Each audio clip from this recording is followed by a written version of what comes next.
ಓಂ ಶ್ರೀ ಗುರುಭ್ಯೋ ನಮಃ. ಹರಿ ಓಂ.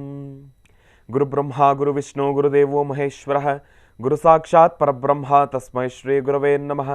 ಗುರವೇ ಸರ್ವಲೋಕಾನಾಂ ವಿಷಜೇ ಭವರೋಗಿಣಾಂ ನಿಧಯೇ ಸರ್ವವಿದ್ಯಾನಾಂ ಶ್ರೀ ದಕ್ಷಿಣಾಮೂರ್ತಯೇ ನಮಃ. ಜ್ಞಾನಾನಂದಮಯಂ ದೇವಂ ನಿರ್ಮಲಂ ಸ್ಫಟಿಕಾಕೃತಿಂ ಆಧಾರಂ ಸರ್ವವಿದ್ಯಾನಾಂ ಹಯಗ್ರೀಮುಪಾಸ್ಮಹೇ. ಜಗತಪಿತರಂ ವಂದೇ ಪಾರ್ವತಿ ಪರಮೇಶ್ವರೌ.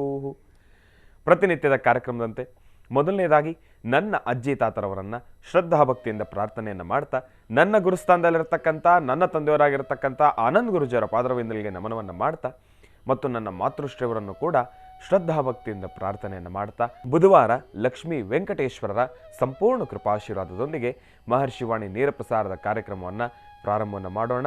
ತಮ್ಮೆಲ್ಲರಿಗೂ ಕೂಡ ಆಧಾರದ ಸ್ವಾಗತ ಸುಸ್ವಾಗತ. ಕೋಪವಡ್ ಬೈ ಲಲಿತಾ ಜ್ಯುವೆಲರ್ಸ್, ಹೆಣ್ಣು ಮಕ್ಕಳ ಕಣ್ಣು ಕೋರೈಸ್ತಕ್ಕಂಥ ಆಭರಣಗಳ ಮಳಿಗೆ ಅಂತಲೇ ಹೇಳ್ಬೋದು. ಕ್ಷಮಿಸಿ. ಇನ್ನು ಬಹಳ ವಿಶೇಷವಾಗಿ ಇವತ್ತಿನ ದಿವಸ ಬುಧವಾರ, ಎಲ್ಲೆಲ್ಲೂ ಕೂಡ ವಾತಾವರಣ ಬಹಳ ಥಂಡಿ, ಶೀತದ ವಾತಾವರಣ ಅದನ್ನು ನನಗೂ ಕೂಡ ಆವರಿಸ್ಕೊಂಡ್ಬಿಟ್ಟಿದೆ. ಏನೀ ಮಳೆಗಂತೂ ನಾನು ನಿಜವಾಗ್ಲೂ ಹೇಳ್ತಾ ಇದ್ದೀನಿ, ಯಾವುದೇ ರೀತಿ ಬೇಸರ ಇಲ್ಲ, ನಿಜಕ್ಕೂ ಸಂತೋಷ. ಯಾಕೆಂದರೆ ಇಡೀ ಬೆಂಗಳೂರು ತಣ್ಣಗಿದೆ. ಸುತ್ತಮುತ್ತ ಭಾಗದಲ್ಲಿರ್ತಕ್ಕಂಥ ರೈತಾಭಿ ವರ್ಗದವರು, ಬೆಂಗಳೂರು ಗ್ರಾಮಾಂತರ ಭಾಗದಲ್ಲಿರ್ತಕ್ಕಂಥ ಒಂದಷ್ಟು ಬೆಳೆ ಎಲ್ಲದಕ್ಕೂ ಕೂಡ ಫಲವತ್ತಾಗಿರ್ತಕ್ಕಂಥ ನೀರು ಸಿಕ್ಕಿರ್ತಕ್ಕಂಥದ್ದಿದೆ. ಒಳ್ಳೆಯ ವ್ಯವಸ್ಥೆ. ಅದರಲ್ಲೂ ಬಹಳ ವಿಶೇಷವಾಗಿ ಅಣೆಕಟ್ಟುಗಳಲ್ಲಂತೂ ಜಲಾಶಯ ತುಂಬ ದೊಡ್ಡ ಮಟ್ಟದಲ್ಲಿ ಜಲ ಆವರಿಸ್ಕೊಂಡಿರ್ತಕ್ಕಂಥದ್ದಿದೆ. ಆ ಒಳ ಅರಿವು ಮಾತ್ರ ಬಹಳ ಅದ್ಭುತವಾಗಿದೆ. ಎಲ್ಲೆಲ್ಲಿ ಅಂತರ್ಜಲ ಅಂದರೆ ಆ ಒಂದು ಬೋರ್ವೆಲ್ಲಲ್ಲಿ ನೀರಿಲ್ವೋ ಎಲ್ಲ ಕಡೆ ನೀರು ತುಂಬಿಕೊಂಡಿದೆ. ಇದು ನಿಜಕ್ಕೂ ಎಲ್ಲೋ ಒಂದು ಕಡೆ ಸಂತಸದ ಸುದ್ದಿ ಅಂತಲೇ ಹೇಳ್ಬೋದು.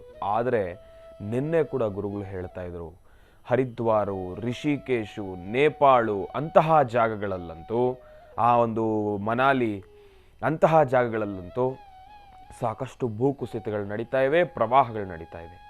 ಈ ಒಂದು ಮಳೆಯ ಈ ಒಂದು ಸಾಂದ್ರತೆ ಜಾಸ್ತಿ ಆಗಿ ಎಲ್ಲೆಲ್ಲೂ ಕೂಡ ಪ್ರವಾಹ ಉಕ್ಕಿ ಹರಿತಾ ಇರತಕ್ಕಂಥ ಈ ಒಂದು ಸಮಯದಲ್ಲಿ ನಾವೆಲ್ಲರೂ ಕೂಡ ಬುಧವಾರ ಮಹಾವಿಷ್ಣುವನ್ನ ಶ್ರದ್ಧಾಭಕ್ತಿಯಿಂದ ಪ್ರಾರ್ಥನೆಯನ್ನು ಮಾಡಬೇಕು. ಶ್ರೀಯಕಾಂತಾಯ ಕಲ್ಯಾಣ ನಿಧಯೇಸ್ಮಿನಾಂ ಶ್ರೀ ವೆಂಕಟ ನಿವಾಸಾಯ ಶ್ರೀನಿವಾಸಾಯ ಮಂಗಳಂ ಕಲ್ಯಾಣಾದ್ಭುತಗಾತ್ರಾಯ ಕಾಮಿಧಾರ್ಥಪ್ರದಾಯಿನೇ ಶ್ರೀಮದ್ವೆಂಕಟನಾಥಾಯ ಶ್ರೀನಿವಾಸಾಯ ಮಂಗಳಂ. ಬಹಳ ವಿಶೇಷವಾಗಿ ಭಗವಂತ ಶ್ರೀನಿವಾಸನನ್ನು ಸಂಪೂರ್ಣವಾಗಿ ಶ್ರದ್ಧಾಭಕ್ತಿಯಿಂದ ಪ್ರಾರ್ಥನೆಯನ್ನು ಮಾಡ್ತಾ, ಪ್ರಕೃತಿಯಲ್ಲಾಗಿರ್ತಕ್ಕಂಥ ಈ ಒಂದು ಮುನಿಸು, ಪ್ರಕೃತಿಯ ವಿಕೋಪ ಒಂದು ಸ್ವಲ್ಪ ಶಾಂತವಾಗಬೇಕು. ಇದು ಹೇಗಾಗೋಗಿದೆ ಅಂದರೆ, ನಮ್ಮ ಪ್ರಕೃತಿ ಯಾವ ಒಂದು ವಿಚಿತ್ರ ಪರಿಸ್ಥಿತಿಗೆ ಬಂದ್ಬಿಟ್ಟಿದೆ ಅಂದರೆ, ಮಳೆಗಾಲದಲ್ಲಿ ಮಳೆ ಬರಬೇಕು ನಿಜ, ಮೊದಲೆಲ್ಲ ಈ ರೀತಿ ಇರಲಿಲ್ಲ. ಮಳೆಗಾಲದಲ್ಲಿ ಒಂದು ಮಳೆ ಬರ್ತಾ ಇತ್ತು, ಇನ್ನು ಬಿಸಿಲುಗಾಲದಲ್ಲಿ ಒಳ್ಳೆಯ ಬಿಸಿಲು ಇರ್ತಾ ಇತ್ತು, ತೀರಾ ಸುಡುವ ಬಿಸಿಲೂ ಕೂಡ ಇರ್ತಾ ಇರಲಿಲ್ಲ. ಇನ್ನು ಈ ಒಂದು ಚಳಿಗಾಲದಲ್ಲಂತೂ ಇರೋದ್ರಲ್ಲಿ ಒಬ್ಬ ಮನುಷ್ಯ ಉಸಿರಾಡ್ತಬಹುದು, ಅಷ್ಟಾದರೂ ಒಂದು ಸ್ವಲ್ಪ ಚಳಿಯನ್ನು ನಾವು ತಡ್ಕೊಳ್ಬಹುದಾಗಿತ್ತು. ಆದರೆ ಈ ಕಳೆದ ಒಂದು 3-4 ವರ್ಷಗಳಿಂದ ಎಲ್ಲವೂ ಕೂಡ ಬದಲಾಗಿ ಹೋಗಿದೆ. ಪ್ರಕೃತಿಯಲ್ಲೂ ಕೂಡ ಸಾಕಷ್ಟು ಬದಲಾವಣೆಯನ್ನು ನಾವು ನೋಡ್ತಾ ಇದ್ದೀವಿ. ಮಳೆಗಾಲ ಅಂದರೆ ಅದೊಂಥರ ರಣಮಳೆ, ವಿಚಿತ್ರ ಮಳೆ. ಯಾವ ರೀತಿ ಅಂದರೆ, ಮಳೆ ಬರೋದು ಒಂದು ರೀತಿ ಅಪರೂಪವಾಗೋಗಿದೆ. ಆ ಮಳೆ ಬಂದಾಗ ಮಾತ್ರ ಸಾಕಷ್ಟು ದೊಡ್ಡ ಮಟ್ಟದಲ್ಲಿ ಮಳೆ ಬಂದುಬಿಡುತ್ತೆ. ಅದು ಎಲ್ಲೋ ಒಂದು ಕಡೆ ಎಲ್ಲ ರೀತಿ ಇರ್ತಕ್ಕಂಥ ವ್ಯವಸ್ಥೆಗಳು ಅವ್ಯವಸ್ಥೆಗಳಾಗೋಗುತ್ತೆ. ಇನ್ನು ಬಿಸಿಲುಗಾಲ, ಈ ಬಿಸಿಲುಗಾಲ ಬಂದರೆ ಯಾವ ರೀತಿ ಅಂದರೆ, ಮಾರ್ಗಬದ್ಧದಲ್ಲಿ ನಿಂತಿರ್ತಕ್ಕಂಥ ಗಾಡಿಗಳಿಗೆ ಬೆಂಕಿ ಅಂಟ್ಕೊಬೇಕು. ಆ ರೀತಿ ಬಿಸಿಲು ಸಂಪೂರ್ಣವಾಗಿ. ಆ ರೀತಿ ನಾವು ಎಲ್ಲರೂ ಕೂಡ ತೊಂದರೆಗೊಳಗಾಗ್ತಾ ಇದ್ದೀವಿ. ಕಳೆದ ಬಾರಿನೂ ಕೂಡ ಅಷ್ಟೇ, ಈ ವರ್ಷದಲ್ಲೇ, ಬೇರೆ ವರ್ಷ ಯಾಕೆ, ಈ ವರ್ಷದಲ್ಲೇ ಆ ಒಂದು ಸಮ್ಮರ್ ಸೀಸನ್, ಆ ಒಂದು ಬಿಸಿಲುಗಾಲದಲ್ಲಿ ಪ್ಯಾಲೇಸ್ ಗ್ರೌಂಡ್ ಹತ್ರನೂ ಒಂದು ಕಾರು ಬೆಂಕಿ ಹತ್ಕೊಂಡು ಸುಟ್ಟೋಯ್ತು ಬಿಸಿಲಿಗೆ. ಇದೆಲ್ಲವೂ ಕೂಡ ನಡೀತಾ ಇದೆ. ಇವತ್ತಿನ ದಿವಸ ಈಗ ಮಳೆಗಾಲ ಶುರು. ಈ ಮಳೆಗಾಲದಲ್ಲಂತೂ ಯಾವ ರೀತಿ ವಿಕೋಪಕ್ಕೀಡಾಗಿದೆ ಅಂದರೆ, ಎಲ್ಲೆಲ್ಲೂ ಪ್ರವಾಹ. ಆದರೆ ಒಂದು ಸಂತಸ, ಅಂತರ್ಜಲ ಎಲ್ಲವೂ ಕೂಡ ಸಂಪನ್ನವಾಗಿರ್ತಕ್ಕಂಥದ್ದಿದೆ. ಅಂದರೆ ಯಾವ ರೀತಿ ಅಂದರೆ ಸಂಪೂರ್ಣವಾಗಿ ತುಂಬಿರ್ತಕ್ಕಂಥದ್ದಿದೆ. ಅದೆಲ್ಲ ಕಡೆ ಸಂತಸವನ್ನಿದೆ ತಂದಿರತಕ್ಕಂಥದ್ದಿದೆ. ಡ್ಯಾಮ್ಗಳಲ್ಲಿ ನೀರು ತುಂಬಿಕೊಂಡಿದೆ, ಅಣೆಕಟ್ಟುಗಳೆಲ್ಲ ತುಂಬಿ ಹರಿತಾ ಇದೆ, ಕೃಷಿ ಹೊಂಡಗಳೆಲ್ಲ ತುಂಬಿವೆ. ಎಲ್ಲ ಕಡೆನೂ ಕೂಡ ನೀರಿನ ಸರಬರಾಜು ನೀಟಾಗಿ ನಡೀತಾ ಇದೆ. ಆದರೆ ಅದು ಎಲ್ಲೋ ಒಂದು ಕಡೆ ಜಾಸ್ತಿ ಆಗಿ ಯಾವುದು ನಮಗೆ ಸಂತೋಷವನ್ನು ತಂದು ಕೊಡ್ತಾ ಇತ್ತು ಅದೇ ಇವತ್ತಿನ ದಿವಸ ಕಷ್ಟಕ್ಕೂ ಈಡಾಗೋಗಿದೆ. ಹರಿದ್ವಾರ ಋಷಿಕೇಶಿನ ಇತ್ತೀಚಿನ ಈ ವಿಡಿಯೋಗಳು, ನಿನ್ನೆ ಮೊನ್ನೆ ವಿಡಿಯೋಗಳನ್ನು ನಾವು ನೋಡ್ತಾ ಇದ್ರೆ ಆ ನೇಪಾಳು ಮನಾಲಿ ಹತ್ರ ಅಂತೂ ಪೂರ್ತಿ ಸಂಪೂರ್ಣವಾಗಿ ಭೂಕುಸಿತ ಆಗ್ತಾ ಇದೆ. ಬೆಟ್ಟದ ಮೇಲೆ ಇರತಕ್ಕಂಥ ಆ ಒಂದು ಕಲ್ಲಿನ ಮೇಲಿರ್ತಕ್ಕಂಥ ಒಂದು ಅಂಗಡಿಗಳನ್ನು ಕೂಡ ಪಾಪ ಅಲ್ಲಿನ ಜನರ ಆರ್ಥಿಕ ಸಂಕಷ್ಟ ನಿಜಕ್ಕೂ ಗಗನಕ್ಕೇರಿದೆ. ಯಾಕೆಂದ್ರೆ ಅಲ್ಲಿನ ವ್ಯವಸ್ಥೆ ಆಗಿದೆ. ಹೇಗೆ ಅಂದರೆ ಈ ಹರಿದ್ವಾರ ತೀರ ಆ ಕಡೆ ಸ್ವಲ್ಪ ಈ ಒಂದು ಹಿಮಾಚಲ ಪ್ರದೇಶಗಳು, ಆ ಒಂದು ಪ್ರದೇಶ ಉತ್ತರಾಖಂಡ್, ಆ ಒಂದು ಪ್ರದೇಶಗಳಿಗೆ ಎಂಟ್ರಿ ಆಗ್ತಾ ಇದ್ರೆ ಅಲ್ಲಿ ನಮಗೆ ಒಂದು ಕಡೆ ಈ ಒಂದು ಉಗ್ರಗಾಮಿಗಳ ಕಾಟ, ಟೆರರಿಸ್ಟ್ಗಳ ಕಾಟ, ಬೇರೆ ರೀತಿ ಇರತಕ್ಕಂಥ ಚಟುವಟಿಕೆಗಳು, ಇದೆಲ್ಲದರ ಭಯಗಳ ಮಧ್ಯದಲ್ಲಿ ಅವರು ಜೀವನವನ್ನು ನಡೆಸ್ತಾ ಇರ್ತಾರೆ. ಅಲ್ಲಿ ಆರ್ಥಿಕ ಸಂಕಷ್ಟ ಜಾಸ್ತಿ, ಹಣಕಾಸಿನ ಸಮಸ್ಯೆ ಜಾಸ್ತಿ. ಇರೋ ಅಲ್ಪ ಸ್ವಲ್ಪ ಹಣದಲ್ಲೇನೆ ಏನೋ ಒಂದು ಸಣ್ಣದಾಗಿ ಒಂದು ಪೆಟ್ಟಿಗೆ ಅಂಗಡಿನೋ ಏನೋ ಒಂದು ಕಡೆ ಬರ್ತಕ್ಕಂಥ ಜನಕ್ಕೆ ಒಂದು ಸ್ವಲ್ಪ ಊಟದ ಉಪಚಾರವು ಯಾವುದೋ ಒಂದು ರೀತಿಯಲ್ಲಿ ಅವರು ಒಂದು ಸೇವೆ ಮಾಡಬೇಕು ಜೀವನೋಪಾಯಕ್ಕೋಸ್ಕರ ಅಂತ ಹೇಳಿ ಸಣ್ಣ ಪುಟ್ಟ ಅಂಗಡಿಗಳನ್ನು ಹಾಕ್ಕೊಂಡಿರ್ತಾರೆ. ಅದು ಎಷ್ಟೇ ಸದೃಢವಾಗಿ ಭದ್ರತೆಯಿಂದ ಹಾಕ್ಕೊಂಡಿದ್ರು ಕೂಡ ಪ್ರಕೃತಿಯ ಮುಂದೆ ಯಾವುದು ಭದ್ರತೆ ನಮ್ಮದು? ಮಾನವ ನಿರ್ಮಿತ ವಸ್ತುಗಳು ಪ್ರಕೃತಿಯ ಮುಂದೆ ನಿಲ್ಲಲಿಕ್ಕಾಗತ್ತಾ? ಅದರ ಶಕ್ತಿ ಸಾಕಾಗುತ್ತಾ? ಅಸಾಧ್ಯ. ಅದೇ ರೀತಿ ಎಲ್ಲ ಕಡೆ ಇರ್ತಕ್ಕಂಥ ಸಣ್ಣ ಪುಟ್ಟ ಅಂಗಡಿಗಳಲ್ಲೆಲ್ಲ ನೀರೆಲ್ಲ ಕೊಚ್ಕೊಂಡು ಹೋಗ್ತಾ ಇದೆ. ಅಂಗಡಿಗಳಲ್ಲಿ ನೀರು ಕೊಚ್ಕೊಂಡು ಹೋಗೋದಲ್ಲ, ಅಂಗಡಿನೇ ನೀರಲ್ಲಿ ಕೊಚ್ಕೊಂಡು ಹೋಗ್ತಾ ಇದೆ. ಪಾಪ ಅಂತಹ ಪರಿಸ್ಥಿತಿ. ಅಂಗಡಿ ಹೋಯ್ತು, ಅಲ್ಪ ಸ್ವಲ್ಪ ಕೂಡಿಟ್ಟಿರ್ತಕ್ಕಂಥ ಹಣ ಹೋಯ್ತು. ಸದ್ಯ ಎಲ್ಲೋ ಒಂದು ಕಡೆ ಒಂದು ಖುಷಿ ಏನಪ್ಪಾ ಅಂದ್ರೆ ಆ ಒಂದು ಪ್ರವಾಹ ಆಗ್ತಾ ಇದೆ ಅಂದ ತಕ್ಷಣ ಒಂದು ಪ್ರಕೃತಿ ಎಚ್ಚರಿಕೆಯನ್ನು ಕೊಡುತ್ತಲ್ಲ, ಆವಾಗಲಾದ್ರೂ ನಾವು ಒಂದು ಸ್ವಲ್ಪ ಸೇಫ್ ಆಗ್ಬೋದು. ಹೋದ್ರೆ ಹೋಯ್ತು, ಜೀವನ ಆದ್ರೂ ಉಳಿತಲ್ಲಪ್ಪ ಅಂದ್ರೆ ಕೊನೆಗೆ ಆ ಜೀವನ ಕೂಡ ಕಿತ್ಕೊಂಡು ಹೋಗೋ ರೀತಿ ಪ್ರವಾಹ ಶುರು ಆಗೋಗಿದೆ ಇವತ್ತಿನ ದಿವಸ. ಇದೆಲ್ಲದರ ಪ್ರಕೃತಿಯ ಮುನಸಿಗೆ ಇವತ್ತಿನ ದಿವಸ ಬುಧವಾರ ಪ್ರಾರಂಭದ ಹಂತದಲ್ಲೇ ಮಹಾವಿಷ್ಣುವನ್ನ ದರ್ಶನವನ್ನು ಮಾಡ್ಕೊಂಡು ಬಂದ್ವಿ. ಆ ಭಗವಂತನನ್ನು ಶ್ರದ್ಧಾಭಕ್ತಿಯಿಂದ ಪ್ರಾರ್ಥನೆಯನ್ನು ಮಾಡೋಣ. ಪ್ರಕೃತಿಯ ಮುನಸ್ಸು ಆದಷ್ಟು ಸ್ವಲ್ಪ ಶಾಂತವಾಗಬೇಕು. ಎಲ್ಲವೂ ಕೂಡ ಸಕಾಲಕ್ಕೆ, ಸರಿಯಾದ ಕಾಲಕ್ಕೆ, ಸರಿಯಾದ ರೀತಿಯಲ್ಲಿ, ಸರಿಯಾದ ಪ್ರಮಾಣದಲ್ಲಿ ಬದಲಾವಣೆಗಳಾಗಬೇಕು. ಇನ್ನು ಬಹಳ ವಿಶೇಷವಾಗಿ ಇಂದಿನ ಭಾಗದಲ್ಲಿ ಉತ್ತರಾಖಂಡ್ನಲ್ಲಿ ನಡೀತಾ ಇರತಕ್ಕಂಥ ಈ ಒಂದು ಪ್ರವಾಹದ ಕುರಿತಾಗಿ ಸಾಕಷ್ಟು ಮಾಹಿತಿಗಳನ್ನು ನಾನು ನಿಮ್ಮೆಲ್ಲರಿಗೂ ಕೂಡ ತಿಳಿಸ್ತಾ ಇದ್ದೆ. ಗುರೂಜಿಯವರು ಅದ್ರ ಬಗ್ಗೆ ಯಾವ ರೀತಿ ಮಾಹಿತಿಯನ್ನು ಕೊಡ್ತಾರೆ ನಮಗೆ ಅನ್ನೋದ್ರ ಕುರಿತಾಗಿ ನಾನಂತೂ ಕಾತುರದಿಂದ ಕಾಯ್ತಾ ಇದ್ದೇನೆ. ಯಾಕೆಂದರೆ ನಾನು ಒಂದಷ್ಟು ವಿಚಾರಗಳನ್ನು ಸಂಗ್ರಹಣ ಮಾಡಿಟ್ಟಿದ್ರೆ ಗುರೂಜಿಯವರು ಅದನ್ನು ಮತ್ತಷ್ಟು ಅದನ್ನು ಪರಿಶೀಲಿಸಿ ಅದನ್ನು ನಮಗೆ ಕೊಡ್ತಕ್ಕಂಥವ್ರು ಇರ್ತಾರೆ. ಅದಕ್ಕೋಸ್ಕರ ನಾವು ಅದ್ರ ಬಗ್ಗೆನೂ ಕೂಡ ಒಂದು ಸ್ವಲ್ಪ ಗಮನವನ್ನು ಕೊಡಬೇಕು. ನಾನಂತೂ ಕಾತುರದಿಂದ ಕಾಯ್ತಾ ಇದ್ದೇನೆ ಗುರೂಜಿಯವರು ನಮ್ಗೆ ಇದರ ಯಾವ ರೀತಿ ಇದ್ರ ಬಗ್ಗೆ ತಿಳಿಸ್ಕೊಡ್ತಾರೆ ಅಂತ ಹೇಳಿ. ಇನ್ಯಾಕೆ ತಡ, ಗುರೂಜಿಯವ್ರನ್ನ ಕಾರ್ಯಕ್ರಮಕ್ಕೆ ಸ್ವಾಗತಿಸೋಣ. ಶ್ರೀಯುತರು ಸಾಮುದ್ರಿಕ ಶಿರೋಮಣಿ, ಸ್ವರ ಸರ್ವಜ್ಞ, ದರ್ಪಣಾಂಜನ, ಚಕ್ಷುರ್ಮತಿ, ವಿದ್ಯಾ ನಿಪುಣ, ಶ್ರೀ ವಿದ್ಯೋಪಾಸಕ ರತ್ನ, ಅಥರ್ವಣ ಪರಿಹಾರ ಪ್ರವೀಣರು ಮತ್ತು ವನಸಿರಿ ಆಯುರ್ವೇದ ರತ್ನರು, ನಮ್ಮ ನಿಮ್ಮೆಲ್ಲರ ಪ್ರೀತಿಯ ಮಹರ್ಷಿ ಮಂದಿರ ಬ್ರಹ್ಮರ್ಷಿ ಆನಂದ ಸಿದ್ಧಿಪೀಠಂನ ಸಂಸ್ಥಾಪಕರು, ಖ್ಯಾತ ಜ್ಯೋತಿಷಿಗಳು ಡಾಕ್ಟರ್ ಮಹರ್ಷಿ ಆನಂದ್ ಗುರೂಜಿಯವ್ರನ್ನ ಪ್ರೀತಿಪೂರ್ವಕವಾಗಿ ಭಕ್ತಿಪೂರ್ವಕವಾಗಿ ಕಾರ್ಯಕ್ರಮಕ್ಕೆ ಸ್ವಾಗತಿಸೋಣ. ಗುರುಗಳೇ, ನಿಮಗೆ ಕಾರ್ಯಕ್ರಮಕ್ಕೆ ಸ್ವಾಗತ, ಸುಸ್ವಾಗತ. ಓಂ ನಮಸ್ತೆ ಅಸ್ತು ಭಗವನ್ ವಿಶ್ವೇಶ್ವರಾಯ ಮಹಾದೇವಾಯ ತ್ರಯಂಬಕಾಯ ತ್ರಿಪರಾಂತಕಾಯ ತ್ರಿಕಾಗ್ನಿಕಾಲಾಯ ಕಾಲಾಗ್ನಿರುದ್ರಾಯ ನೀಲಕಂಠಾಯ ಮೃತ್ಯುಂಜಯಾಯ ಸರ್ವೇಶ್ವರಾಯ ಸದಾಶಿವಾಯ ಶ್ರೀಮನ್ಮಹಾದೇವಾಯ ನಮಃ. ಓಂ ನಮೋ ನಾರಾಯಣಾಯ, ಓಂ ನಮೋ ನಾರಾಯಣಾಯ, ಓಂ ನಮೋ ನಾರಾಯಣಾಯ. ವೆಂಕಟೇಶೋ ವಾಸುದೇವೋ ಪ್ರದ್ಯುಮ್ನೋ ವಿತವಿಕ್ರಮಃ ಸಂಕರ್ಷಣ ನಿರ್ದಶ್ಚ ಶೇಷಾದ್ರಿಪತರೇವ ಚ ಗೋವಿಂದ ಗೋವಿಂದ. ಶ್ರೀ ಲಕ್ಷ್ಮೀ ಬೋರಹ ಸ್ವಾಮಿನೇ ನಮಃ. ಲಕ್ಷ್ಮೀ ಬೋರಹ ಸ್ವಾಮಿನೇ ನಮಃ. ಶ್ರೀ ಲಕ್ಷ್ಮೀ ಬೋರಹ ಸ್ವಾಮಿನೇ ನಮಃ.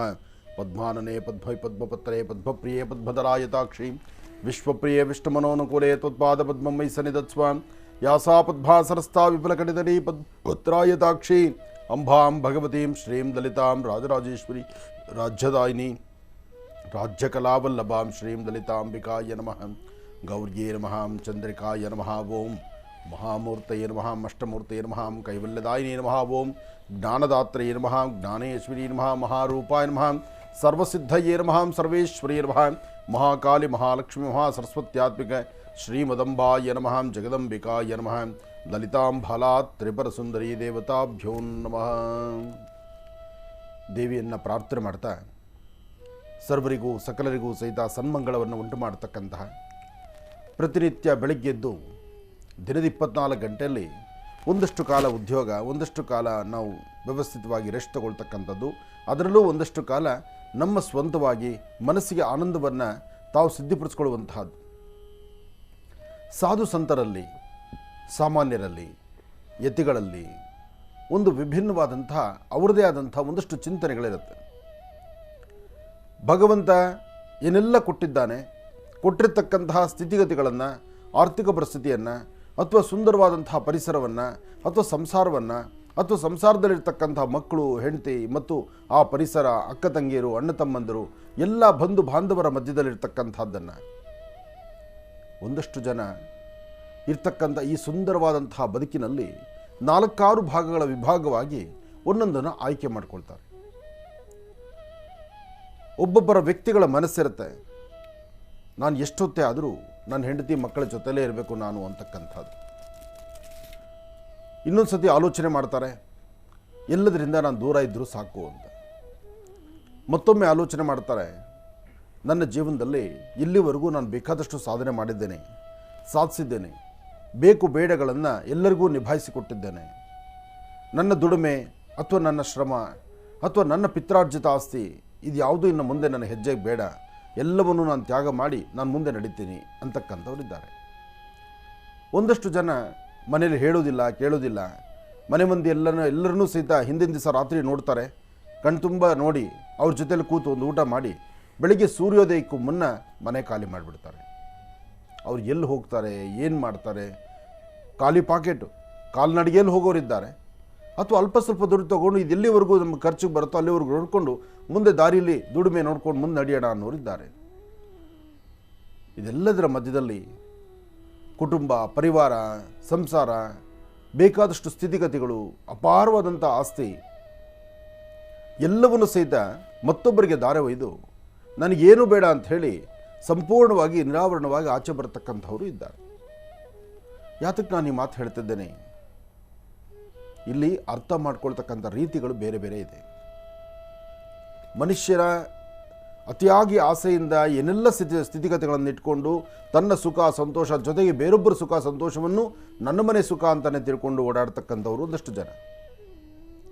ನಾನೊಬ್ಬ ಚೆನ್ನಾಗಿರಬೇಕು, ನನ್ನ ಹೆಂಡತಿ ಮಕ್ಕಳು ಚೆನ್ನಾಗಿರಬೇಕು ಅಂತ ಚಿಂತನೆ ಮಾಡ್ತಾ ಅದರಿಂದ ಬೇರೆ ಬೇರೆ ಥರ ಆಲೋಚನೆ ಮಾಡಿ ನೋವನ್ನು ಅನುಭವಿಸ್ತಾ ಇನ್ನೊಬ್ರಿಗೂ ನೋವು ಕೊಟ್ಟು ಬದುಕೋರು ಒಂದಷ್ಟು ಜನ.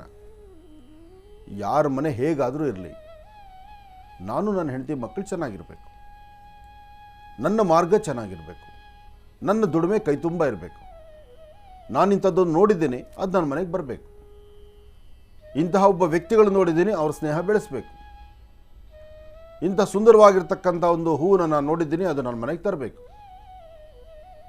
ಅದು ಯಾರ ಗಿಡದ್ದು, ಯಾರ ಮನೆ ಹೂವು, ಯಾರು ಅದನ್ನು ಬೆಳೆಸಿದ್ದಾರೆ, ಯಾರು ಅದಕ್ಕೆ ಪೋಷಣೆ ಮಾಡಿದ್ದಾರೆ, ಇದು ಯಾವುದರ ಅರಿವು ಚಿಂತನೆ ನನಗೆ ಬೇಡ. ಹೀಗೆ ಮನುಷ್ಯನಿಗೆ ನಮ್ಮ ಹಸ್ತದಲ್ಲಿರ್ತಕ್ಕಂತಹ ಬೆರಳುಗಳು ಹೇಗೆ ಒಂದು ಸಮ ಇಲ್ವೋ ಹಾಗೆ ಈ ಹಸ್ತದಲ್ಲಿರ್ತಕ್ಕಂಥ ಬೆರಳು ಸಮ ಇಲ್ಲದ್ರಿಂದ ಒಂದೊಂದು ಬೆರಳು ಒಬ್ಬೊಬ್ಬ ವ್ಯಕ್ತಿಯನ್ನು ನಾವು ಸೂಚನೆ ನೋಡ್ಬೋದು. ಆದರೆ ಇದೆಲ್ಲದರ ಮಧ್ಯದಲ್ಲೂ ಮನುಷ್ಯ ಬದುಕಬೇಕು, ಬದುಕ್ತಾನೆ, ಬದುಕೋದ್ರಲ್ಲಿ ತೊಂದರೆ ಇಲ್ಲ. ಸಾಯುವ ಕಡೆಗಾಲದವರೆಗೂ, ಮನುಷ್ಯ ಹುಟ್ಟಿನಿಂದ ಸಾಯುವ ಕಡೆಗಾಲದವರೆಗೂ ಆತನಲ್ಲಿರ್ತಕ್ಕಂಥ ಆಸೆ ಆಕಾಂಕ್ಷೆಗಳು ಏನೋ ಒಂದು ಆಸೆ ಅಂತ ಇದ್ದರೇ ಮನುಷ್ಯ ಬದುಕಲಿಕ್ಕಾಗುವಂಥದ್ದು. ಅವನಿಗೆ ಏನೂ ಆಸೆ ಇಲ್ಲ, ಹೆಂಡತಿ ಬೇಡ, ಮಕ್ಕಳು ಬೇಡ, ತಂದೆ ಬೇಡ, ತಾಯಿ ಬೇಡ, ನನ್ನ ಪರಿಸರ ಬೇಡ, ನನ್ನ ವೆಹಿಕಲ್ ಬೇಡ, ಅಥವಾ ನನ್ನ ಉದ್ಯೋಗ ಬೇಡ, ನನಗೇನು ಬೇಡ. ಆಹಾರ ಬೇಕಲ್ಲ, ಕೆಲವರು ಆಹಾರವನ್ನು ತ್ಯಾಗ ಮಾಡ್ತಾರೆ. ಅಂತಹ ಮಹಾಮುನಿಗಳು ಇದ್ದಾರೆ. ಅಂತಹವರ ಮಧ್ಯದಲ್ಲಿ ಈ ಪ್ರಪಂಚ, ಈ ಒಂದು ಭೂಮಂಡಲ ಇಂತೆಲ್ಲರನ್ನೂ ಸಹಿತ ಹೊತ್ತು ನಡೆಸ್ತಾ ಇದೆ. ಇಷ್ಟೊಂದು ನೋಡ್ತಾ ಇರ್ತಕ್ಕಂಥ ಭೂಮಿ ತಾಯಿ ಇದ್ದಾಳೆ. ಆದರೆ ಒಬ್ಬರನ್ನ ನೋಡಿ ಇನ್ನೊಬ್ಬರು ಅರ್ಥ ಮಾಡಿಕೊಂಡು ಜೀವನಕ್ಕೆ ಹೆಜ್ಜೆಯನ್ನು ಇಡಬೇಕು. ಒಬ್ಬರ ಕಷ್ಟವನ್ನು ಅರ್ತು ಇನ್ನೊಬ್ಬರ ಕಷ್ಟವನ್ನು ತೀರಿಸುವಂಥ ಗುಣ ಆಗಬೇಕು. ಇಲ್ಲಿರ್ತಕ್ಕಂಥವರೆಲ್ಲರೂ ಸಹಿತ ಕತೆ ಮುಗಿದ್ರೆ, ನಮ್ಮ ಜೀವನ ಮುಗಿದ್ರೆ, ಒಳಗಿರ್ತಕ್ಕಂಥ ಈ ದೇಹದ ಒಳಗಿರ್ತಕ್ಕಂಥ ಜ್ಯೋತಿ ಆರಿದ್ರೆ ಇನ್ನೇನೂ ಇಲ್ಲ ಅಂತಕ್ಕಂಥದ್ದನ್ನು ಅರ್ಥ ಮಾಡ್ಕೋಬೇಕು. ಆದರೆ ನೋವು ಕೊಡೋದಿದೆಯಲ್ಲ, ಇನ್ನೊಬ್ಬರ ಜೀವನ ಹಾಳು ಮಾಡೋದಿದೆಯಲ್ಲ, ಒಂದು ಸುಂದರವಾದಂಥ ಬದುಕು ಕಟ್ಕೊಂಡಿರ್ತಕ್ಕಂಥ ಅವರ ಬದುಕು ಮೇಲೆ ದೊಡ್ಡದಾದಂಥ ಗದಾಪ್ರಹಾರ ಮಾಡ್ತಕ್ಕಂಥದ್ದು ಇದೆಯಲ್ಲ, ಇದು ಅಕ್ಷಮ್ಯ ಅಪರಾಧ, ತಪ್ಪಿದು. ಒಂದಷ್ಟು ಜನ ಹೇಳ್ತಾರೆ ಮೇಲೆ ಶಿಕ್ಷೆ ಇಲ್ಲ ಅಂತ. ಇಲ್ಲಿರ್ತಕ್ಕಂಥ ಆತ್ಮ ಒಂದು ಆಲೋಚನೆ ಮಾಡಿ, ವ್ಯಕ್ತಿ ಚೆನ್ನಾಗಿದ್ದಾನೆ, ಓಡಾಡ್ತಿದ್ದಾನೆ, ಬೇಕು ಬೇಡಗಳು ನೋಡ್ತಿದ್ದಾನೆ, ಎಲ್ಲವನ್ನೂ ಮಾತಾಡ್ತಿದ್ದಾನೆ, ಕೂದಂಗೆ ಪ್ರಾಣ ಹೋಯಿತು. ಒಳಗಿರ್ತಕ್ಕಂಥ ಪ್ರಾಣಶಕ್ತಿ ಎಲ್ಲಿಗೆ ಹೋಗುತ್ತೆ? ಈ ದೇಹದಿಂದ ಪ್ರಾಣಶಕ್ತಿ ಆಚೆಗೆ ಹೋದ ನಂತರ ಎಷ್ಟೊತ್ತಿಗಂತೆ, ಯಾವಾಗಂತೆ, ಎಲ್ಲಂತೆ? ಎಷ್ಟೊತ್ತಿಗೆ, ಯಾವಾಗ, ಎಲ್ಲಿ? ಈ ಮೂರೇ ಉಳಿತಕ್ಕಂಥದ್ದು. ಆದರೆ ಒಳಗಿರುವಂಥ ಪ್ರಾಣಶಕ್ತಿ ಎಲ್ಲಿಗೆ ಹೋಯಿತು? ಆ ಕ್ಷಣ ಅದು ಮುಂದೆ ಏನಾಯಿತು? ಅದರ ಮುಂದಿನ ಜೀವನ ಏನು? ಅದಕ್ಕೂ ಒಂದು ನ್ಯಾಯಸ್ಥಾನದಲ್ಲಿ ನಿಂತು ನೀನು ತಪ್ಪೇನು, ನೀನು ಸರಿ ಏನು, ನೀನು ಹೇಗಿದ್ದೆ, ಹೇಗೆ ನಡೆದೆ, ನೀನು ಮಾಡಿರ್ತಕ್ಕಂಥ ತಪ್ಪುಗಳಿಗೆ ಶಿಕ್ಷೆ ಮುಂದೆ ಹೀಗಿದೆ, ಇದ್ರ ಬಗ್ಗೆ ಯಾರಿಗಾದ್ರೂ ಅರಿವಿದೆಯಾ? ಈ ಲೋಕದಲ್ಲಿ ನಾನು ಹೀಗಿರಬೇಕು, ನನ್ನದಲ್ಲದ್ದು ನನ್ನದಾಗಿಸ್ಕೊಳ್ಬೇಕು, ನಾನು ಬದುಕಿರುವಷ್ಟು ದಿವಸ ನಾನು ಇದನ್ನು ಅನುಭವಿಸಲೇಬೇಕು. ಈ ಚಿಂತನೆಗಳನ್ನು ತುಂಬ ಜನ ಹತ್ತಿರಕ್ಕೆ ತೊಗೊಂಡ್ಬಿಟ್ಟಿರ್ತಾರೆ. ಅದನ್ನು ಅರ್ಥ ಮಾಡ್ಕೋಬೇಕು ನಾವು. ನಿಜಕ್ಕೂ ಹೇಳಬೇಕಂದ್ರೆ ಒಳಗಿರ್ತಕ್ಕಂಥ ಈ ದೇಹದಿಂದ ಒಳಗಿರುವ ಪ್ರಾಣಪಕ್ಷಿ ಒಮ್ಮೆ ಹಾರಿ ಒಂದು ಗಿಡದ ಮೇಲೆ ಕೂತ್ಕೊಂತು ಅಂದರೆ, ಆ ಪಕ್ಷಿ ಪ್ರಾಣಪಕ್ಷಿ ಹಾರಿದ್ರೆ ಈ ದೇಹಕ್ಕೆ 3 ಕಾಸಿನ ಬೆಲೆ ಇಲ್ಲ. ಕೋಟಿಗೆ ಸಂಪಾದನೆ ಮಾಡಿದ್ರು, ನಿನ್ನ ಆಸ್ತಿ ಲೆಕ್ಕವಿಲ್ಲದಷ್ಟಿದ್ರು, ಒಳಗಿರುವಂಥ ಪ್ರಾಣಪಕ್ಷಿ ಹಾರುವಾಗ 10 ನಿಮಿಷ ಈ ದೇಹಕ್ಕೆ ಇನ್ನೊಂದು ಸುಖವನ್ನು ಕೊಡ್ತೀನಿ ಅನ್ನೋ ಮಾತೇ ಇಲ್ಲ. ಆಗಲೇ ಬಂದುಬಿಟ್ಟಿರ್ತಾರೆ ಯಮದೂತರು. ಸಾಯುವ ಕಡೆ ಕಾಣದಲ್ಲಿ ನೀವು ನೋಡಿ, ನಿಮ್ಮ ವಾಸ್ತುಗೃಹಗಳಲ್ಲಿ ಒಬ್ಬೊಬ್ಬ ಹಿರಿಯರು ಯಾರಾದರೂ ತೀರ್ಕೊಂಡಿದ್ದರೆ ಅವ್ರು ಇನ್ನೇನು ಇನ್ನೊಂದು 2 ತಿಂಗಳಿಗೋ ಅಥವಾ ಒಂದು ವರ್ಷಕ್ಕೋ ಅಥವಾ ಅದಕ್ಕಿಂತ ಮುಖ್ಯವಾಗಿ ಇನ್ನೊಂದು 2 ಗಂಟೆ 3 ಗಂಟೆಗಳ ಕಾಲ, ವರ್ಷಗಳಿಲ್ಲ, ತಿಂಗಳುಗಳಿಲ್ಲ, 2 ರಿಂದ 3 ಗಂಟೆ ಅವ್ರ ಪ್ರಾಣ ಹೋಗುತ್ತೆ. ಆಗ ಅವರ ವರ್ತನೆ ನೋಡಿ, ಅವರ ನೋಟ ನೋಡಿ, ಅವರ ಮಾತು ನೋಡಿ, ನೋಡಪ್ಪ ಅಲ್ಲಿ ಬಂದ್ಬಿಟ್ಟಿದ್ದಾರೆ ನಾನು ಕರ್ಕೊಂಡು ಹೋಗಲಿಕ್ಕೆ, ನೋಡಿ ಈ ಕಡೆ ಮೂಲೆಯಲ್ಲಿ ನೋಡ್ತಾ ಇದ್ದಾರೆ ನನ್ನ, ಅವ್ರನ್ನ ಆಚೆ ಕಳಿಸು, ಅವ್ರನ್ನ ಕಂಡ್ರೆ ಭಯ ಆಗುತ್ತೆ ನನಗೆ. ಈ ಭಯದ ಮಾತು, ಅವರ ದೃಶ್ಯಗಳು ಅವ್ರ ಕಣ್ಣು ಮುಂದೆ ಬಂದ್ಬಿಡುತ್ತೆ. ಪಿಕ್ಚರ್ ತೋರಿಸ್ತಾರೆ ಭಗವಂತ. ಇವತ್ತಿನ ವಿಚಾರ ನಿಜಕ್ಕೂ ಗಾಂಭೀರ್ಯವಾಗಿದೆ, ಅರ್ಥ ಮಾಡ್ಕೋಬೇಕಾಗಿದೆ. ಕೂತ್ಕೊಳ್ಳಿ. ಇನ್ನು ಬಹಳ ವಿಶೇಷವಾಗಿ ಇಂದಿನ ಭಾಗದಲ್ಲಿ ಗುರುಗಳು ಮಾನವನ ಜೀವನದ ಅಂತರಾತ್ಮದ ಒಂದಷ್ಟು ಧರ್ಮ ಸೂಕ್ಷ್ಮತೆಗಳನ್ನು ನಮ್ಮೆಲ್ರಿಗೂ ಕೂಡ ತಿಳಿಸ್ತಾ ಇದ್ರು. ಅದನ್ನು ಮತ್ತೆ ಮುಂದುವರಿಸೋಣ ಬನ್ನಿ ಗುರುಗಳೇ. ಒಂದಷ್ಟು ವಿಚಾರಧಾರೆಯನ್ನು ನಮ್ಮೆಲ್ರಿಗೂ ಕೂಡ ತಾವು ತಿಳಿಸ್ತಾ ಇದ್ರಿ. ಮನುಷ್ಯ ಈ ನಾನು ಅಂತಕ್ಕಂಥದ್ದು, ಶಕ್ತಿ ಇದಂತ ಇನ್ನೊಬ್ಬರ ಮೇಲೆ ಗದಾಪ್ರಹಾರ ಮಾಡ್ತಕ್ಕಂಥದ್ದು, ಈ ಪ್ರಕೃತಿಯಲ್ಲಾಗತಕ್ಕಂತಹ ವೈಪರೀತ್ಯಗಳ ಬಗ್ಗೆ ಅರಿವಿಲ್ದಿರ ನಡೀತಕ್ಕಂಥದ್ದು, ಜೊತೆಗೆ ಜೀವನದ ಒಂದು ಮುಖ್ಯ ಪಾಠವನ್ನು, ಮುಖ್ಯ ಘಟ್ಟವನ್ನು ಅರ್ಥ ಮಾಡ್ಕೊಳ್ಳದಿರ ಮನುಷ್ಯ ಅಟ್ಟಹಾಸವನ್ನು ಮೆರಿತಕ್ಕಂಥದ್ದು. ಬಹುಶಃ ಈ ಎಲ್ಲ ದಿನಗಳು ನಾನು ಹೇಳಿದಂಥ ಇಷ್ಟು ಪದಗಳಿದೆಯಲ್ಲ, ಇದೆಲ್ಲವೂ ಇತ್ತೀಚಿನ ದಿನಗಳಲ್ಲಿ ನಾವು ನೋಡ್ತಾನೆ ಬರ್ತಾ ಇದ್ದೀವಿ. ಇನ್ನೊಬ್ಬರ ಮೇಲೆ ಗದಾಪ್ರಹಾರ ಮಾಡ್ತಕ್ಕಂಥದ್ದು, ಇನ್ನೊಬ್ಬರನ್ನ ದಂಡಿಸ್ತಕ್ಕಂಥದ್ದು, ಇನ್ನೊಬ್ಬರನ್ನ ಕೈಯಲ್ಲಿ ಸಿಕ್ಕದಂಥ ರೀತಿಯಲ್ಲಿ ಅವರ ಪ್ರಾಣಕ್ಕೆ ಪ್ರಾಣಹಾನಿ ಆಗುವಂಥ ರೀತಿ ನಡ್ಕೊಳ್ತಕ್ಕಂಥದ್ದು. ಬದುಕು ಎಲ್ಲರೂ ಹೇಳ್ತಾರೆ, ಹಿರಿಯರು ಅನುಭವಸ್ಥರು ಹೇಳ್ತಾರೆ, ಹಿಂದಿನವರು ಪಾಠ ಪ್ರವಚನದಲ್ಲಿ ಹಿಂದಿನ ಇರ್ತಕ್ಕಂಥ ಯತಿಗಳು, ಗುರುಗಳು, ಸಾಧು ಸಂತರು, ಮುನಿಗಳು ಪ್ರತಿಯೊಬ್ಬರು ಹೇಳೋ ಮಾತಿಷ್ಟಿತ್ತು. ಬದುಕಿನ ಧರ್ಮ ಸೂಕ್ಷ್ಮಗಳನ್ನು ಅರ್ಥ ಮಾಡ್ಕೊಳ್ಳಿ, ಜೀವನವನ್ನು ಸಾಧ್ಯವಾದಷ್ಟು ನೆಮ್ಮದಿಯಾಗಿ ಕಳೀಲಿ, ಒಂದು ಸುಂದರವಾದ ಬದುಕನ್ನು ಕಟ್ಕೊಳ್ಳಿ, ನಂದು ತಂದು ಅಂತಕ್ಕಂಥ ಬಂಧು ಬಾಂಧವರ ಮಧ್ಯದಲ್ಲಿ ಒಂದು ಕುಟುಂಬ ಆದರೆ ಕುಟುಂಬದ ಮಧ್ಯದಲ್ಲಿ ಆನಂದವಾಗಿರಲಿಕ್ಕೆ ಪ್ರಯತ್ನ ಪಡಿ. ಎಲ್ಲವನ್ನೂ ದಾಟಿರ್ತಕ್ಕಂಥವ್ರು, ಎಲ್ಲ ಜೀವನದ ಆಗು ಹೋಗುಗಳನ್ನು, ಬೇಕು ಬೇಡವನ್ನು, ಭೋಗ ಭಾಗ್ಯಗಳನ್ನು ಕಂಡು ಅವರು ಆಚೆ ಬಂದು ಪುನಃ ಅವರ ಒಂದು ಸನ್ಯಾಸಾಶ್ರಮಕ್ಕೆ ಬಂದಿರತಕ್ಕಂಥವ್ರ ಮಾತು ಜೀವನದ ಮೌಲ್ಯದ ಪಾಠಗಳನ್ನು ಮಾಡ್ತಿದ್ರು. ಆದರೆ ಇತ್ತೀಚಿನ ದಿನಗಳಲ್ಲಿ ಪಾಠ ಪ್ರವಚನ ಬೇರೆ ಇದೆ, ಇರಲಿ, ಆದರೆ ಅರ್ಥ ಮಾಡ್ಕೊಂಡು ನಡಿಬೇಕಾಗಿರ್ತಕ್ಕಂಥ ನಮ್ಮಗಳ ಬದುಕೆ ಬೇರೆ ಆಗೋಗ್ತಾ ಇದೆಯಲ್ಲ. ಒಂದು ವಿಚಾರ ಅರ್ಥ ಮಾಡ್ಕೊಳ್ಳಿ, ನಾವು ಕೋಟಿ ಸಂಪಾದನೆ ಮಾಡಿದ್ರು ನಮ್ಮ ಕಡೆಗಾಲಕ್ಕೆ ಈ ಕೋಟಿ ನಮ್ಮನ್ನು ಬಂದು ಕೈ ಹಿಡಿಯಲ್ಲ. ಅಥವಾ ನಮ್ಮ ಕುಟುಂಬದಲ್ಲಿರ್ತಕ್ಕಂಥವರೆಲ್ಲರ ಬಗ್ಗೆ ನಮ್ಮ ಚಿಂತನೆ ಇದ್ದರೂ ಯಾರೊಬ್ಬರೂ ಹೊರಡುವಾಗ ಅರ್ಧ ಗಂಟೆ ನಿಧಾನಕ್ಕೆ ಹೊರಡಿ, ಒಂದು ಕಾಫಿ ಕುಡಿದು ಹೋಗಿ, ಅಥವಾ ಇಷ್ಟೊಂದು ಸಂಪಾದನೆ ಮಾಡಿದಿರಿ, ನಮಗಾಗಿ ಇಷ್ಟೆಲ್ಲ ವ್ಯವಸ್ಥೆ ಮಾಡಿದಿರಿ, ನಮ್ಮನ್ನು ಇಷ್ಟು ಚೆನ್ನಾಗಿ ನೋಡ್ಕೊಂಡಿದ್ದೀರಿ, ನಮಗೆ ಬೇಕು ಬೇಡಗಳೆಲ್ಲವನ್ನೂ ನೋಡ್ತಾ ಇದ್ದೀರಿ, ನೀವು ಹೊರಡೋಕ್ಕೆ ಕನಿಷ್ಠ ಪಕ್ಷ ಒಂದು 5ರಿಂದ 10 ನಿಮಿಷ ನಗ್ನಗ್ತಾ ನಮ್ಮ ಜೊತೆ ಕೂತ್ಕೊಳ್ಳಿ. ಸಾಧ್ಯವಾ? ಆಗಲೇ ಬಂದುಬಿಟ್ಟಿರ್ತಾರಲ್ಲ ಯಮದೂತರು. ಬಾಗಿಲಲ್ಲೋ ಕಿಟಕಿಯಲ್ಲೋ ಯಾವುದೋ ಒಂದು ಕಣದಲ್ಲೋ ಯಾವುದೋ ಒಂದು ಮೂಲೆಯಲ್ಲಿ ನಿಂತು ಅವರು ಪಾಶವನ್ನು ಎಸೆಯಲಿಕ್ಕೆ ಕಾಯ್ತಿರ್ತಾರೆ.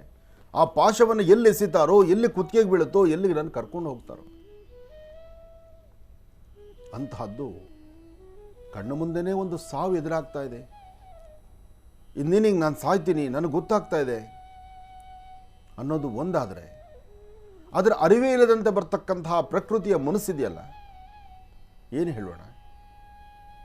ಇವತ್ತಿನ ದಿವಸ ಉತ್ತರಾಖಂಡ್ ಕಡೆ ನಡೀತಿರ್ತಕ್ಕಂತಹ ಜಲಪ್ರಳಯ ಇದೆಯಲ್ಲ, ಅಲ್ಲಿ ಗೊತ್ತು, ಅಲ್ಲಿರ್ತಕ್ಕಂಥ ಜನಕ್ಕೆ ಗೊತ್ತಿದೆ ಈ ಭಾಗದಲ್ಲಿ ಹಿಮದಿಂದ ಇರ್ತಕ್ಕಂಥದ್ದು, ಹಿಮಾಲಯ ಯಾವಾಗ ಬೇಕಾದರೂ ಹಿಮ ಕರಗಿ ಬರಬಹುದು, ಅದು ಗೊತ್ತಿದೆ. ಗೊತ್ತಿದ್ದು ಆಯಾ ಬಾರ್ಡ್ರುಗಳಲ್ಲಿ ಅಲ್ಲಲ್ಲಿ ನಾವು ನಿಂತು ಮನೆಗಳನ್ನು ಕಟ್ಟಿ ದೊಡ್ಡದಾದಂಥ ರೀತಿ ಪ್ರವಾಹಕ್ಕೋ ಅಥವಾ ಹರಿಯುವ ನೀರಿಗೋ ತಡೆಗೋಡೆಯನ್ನು ನಾವು ಕಟ್ತೀವಿ ಅಂತ ಹೇಳಿ ಮೂಲೆಗಳಲ್ಲಿ ನಾವು ಮನೆಗಳನ್ನು ಕಟ್ಟಿಕೊಂಡ್ರೆ ಅದು ಸಾಧ್ಯವಾ?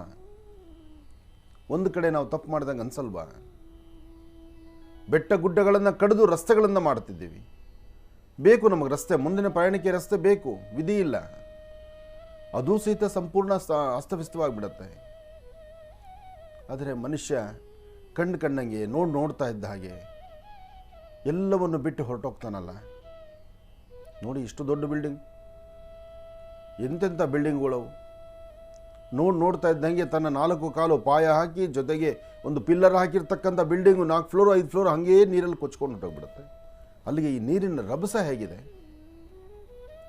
ಒಂದು ಧರಣೆ ತೀರ್ಥ, ಒಂದು ಧರಣೆ ನೀರಿದ್ದರೆ ನಮ್ಮ ದಾವರವನ್ನ, ನಮ್ಮಲ್ಲಿ ಆಗ್ತಕ್ಕಂಥ ನೀರಿನ ಒಂದು ಆಹಾಕಾರ ಆಗುತ್ತಲ್ಲ, ಆವಾಗ ನೀರು ಬೇಕೇ ಬೇಕು ನಮಗೆ. ಅದೇ ನೀರು ಪ್ರವಾಹ ಥರ ಬಂದ್ಬಿಟ್ರೆ, ಜೀವವನ್ನು ಉಳಿಸುವ ಜೀವನಾಡಿ ನೀರು, ಅದೇ ನೀರು ಜಾಸ್ತಿ ಆಗೋಗ್ಬಿಡುತ್ತಂದರೆ ಮುಗಿದು ಹೋಯ್ತು ಕತೆ. ಬೆಟ್ಟ ಗುಡ್ಡಗಳು ಒಂದು ಗುದ್ಲಿ ತಗೊಂಡು ಅಥವಾ ಒಂದು ಗಡಾರಿ ತಗೊಂಡು ಅಥವಾ ಮಿಷಿನ್ ಸಹಾಯದಿಂದ ನಾವು ಅಗಿತಾ ಇದ್ದೀವಪ್ಪ ಅಂದರೆ ಸಾಧ್ಯವಿಲ್ಲ. ಅದನ್ನು ಅಗಿಲಿಕ್ಕಾಗಲ್ಲ, ಒಂದು ಗಿಡ ಉಣ್ಲಿಕ್ಕಾಗೋದಿಲ್ಲ. ಆದರೆ ಆ ಪ್ರಕೃತಿಯ ಮನಸ್ಸಾದರೆ ಸಂಪೂರ್ಣ ಬೆಟ್ಟ ಗುಡ್ಡಗಳೇ ಅಲ್ಲಾಡೋಗ್ಬಿಡುತ್ತವೆ. ಎಷ್ಟೋ ಕಡೆ ಸೇತುವೆಗಳು ಬಿದ್ದು ಹೋಗ್ತಾ ಇದೆ. ಮನುಷ್ಯ ಈ ಮಾರ್ಗ ಸರಿ ಇಲ್ಲ, ಇಲ್ಲಿ ಹೋಗಬೇಡಿ, ಎಚ್ಚರಿಕೆ ಆಗಿರಿ ಹೇಳ್ತಾ ಇದ್ದಾರೆ. ಹವಾಮಾನ ಇಲಾಖೆ ಹೇಳುತ್ತೆ, ಅನುಭವಸ್ಥರು ಹೇಳ್ತಾರೆ, ಬೇಡ ಈ ಮಾರ್ಗ, ಇವತ್ತಿನ ದಿವಸ ಎಚ್ಚರಿಕೆಯಿಂದಿರಿ, ನೀವು ಮನೆಯಲ್ಲಿರಿ ಅಥವಾ ನಿಮ್ಮದೇ ಬೇರೆ ಕಾಯಕವನ್ನು ನೋಡ್ಕೊಳ್ಳಿ. ಇಲ್ಲ, ನಾವು ಮಾಡ್ತೀವಿ. ಒಂದಷ್ಟು ಜನ ಈಗಾಗಲೇ ಶಿವಮೊಗ್ಗ ಈ ಭಾಗಗಳಲ್ಲಿ ಸಾಕಷ್ಟು ಮಳೆ ಆಗಿ ಅಲ್ಲಲ್ಲಿ ಜರಿ ಬರ್ತಿರ್ತಕ್ಕಂಥದ್ದು, ಬೆಟ್ಟಗುಡ್ಡಗಳಿಂದ ನೀರು ಧುಮುಕೋದನ್ನು ನೋಡಿ ಆನಂದಿಸೋದಕ್ಕೋಸ್ಕರ ರಸ್ತೆಗಳಲ್ಲಿ ತಮ್ಮದೇ ಆದಂತಹ ಒಂದು ಆರ್ಭಟವನ್ನು ಮಾಡ್ತಿದ್ದಾರೆ. ಅದನ್ನು ಸಾಕಷ್ಟು ಸುದ್ದಿವಾಹಿನಿಗಳಲ್ಲಿ ನಾವು ನೋಡ್ತಾ ಇದ್ದೇವೆ. ಬೇರೆ ಗಾಡಿಗಳು ಬರಬೇಕಾದ್ರೆ ಮೈಮೇಲೆ ಪ್ರಜ್ಞೆ ಇಲ್ದಿರೋ ರಸ್ತೆಗಳಲ್ಲಿ ಇರ್ತಕ್ಕಂಥದ್ದು ನೋಡ್ತಾ ಇದ್ದೀವಿ. ನೋಡಿ, ರಸ್ತೆ ಇದು ತಾರ್ ರೋಡು, ನೋಡ್ತಾ ಇದ್ದಂಗೆ ರೋಡುಗಳೆಲ್ಲ ಕುಸಿತಾ ಇದೆ. ನೋಡಿ, ಈ ವೇಗಕ್ಕೆ ಯಾರಾದರೂ ಅಡ್ಡ ಬರಲಿಕ್ಕಾಗತ್ತಾ? ಅದಕ್ಕೇನಾದ್ರು ಒಂದು ತಡೆಗೋಡೆ ಹಾಕ್ಲಿಕ್ಕಾಗತ್ತಾ? ನೋಡಿ, ಇಂತಹ ದೃಶ್ಯಗಳನ್ನು ನೋಡಿದ್ರೆ ಯಾರಿಗಾದರೂ ಮೈ ಜುಮ್ಮನ್ಸೋದಿಲ್ವಾ? ಆದರೆ ಇದು ಯಾರು ನೋಡಿರ್ತಕ್ಕಂಥದ್ದು, ಯಾವಾಗ ಆಗುತ್ತೆ ಅಂತ ಹೆಂಗೆ ಗೊತ್ತಾಗುತ್ತೆ? ರಸ್ತೆಗಳಿಲ್ಲ, ಮನೆ ಮಠಗಳಿಲ್ಲ, ಎಲ್ಲಕ್ಕಿಂತ ಮುಖ್ಯವಾಗಿ ಈ ಪ್ರಾಣಕ್ಕೆ ಆಧಾರವೇ ಇಲ್ಲ.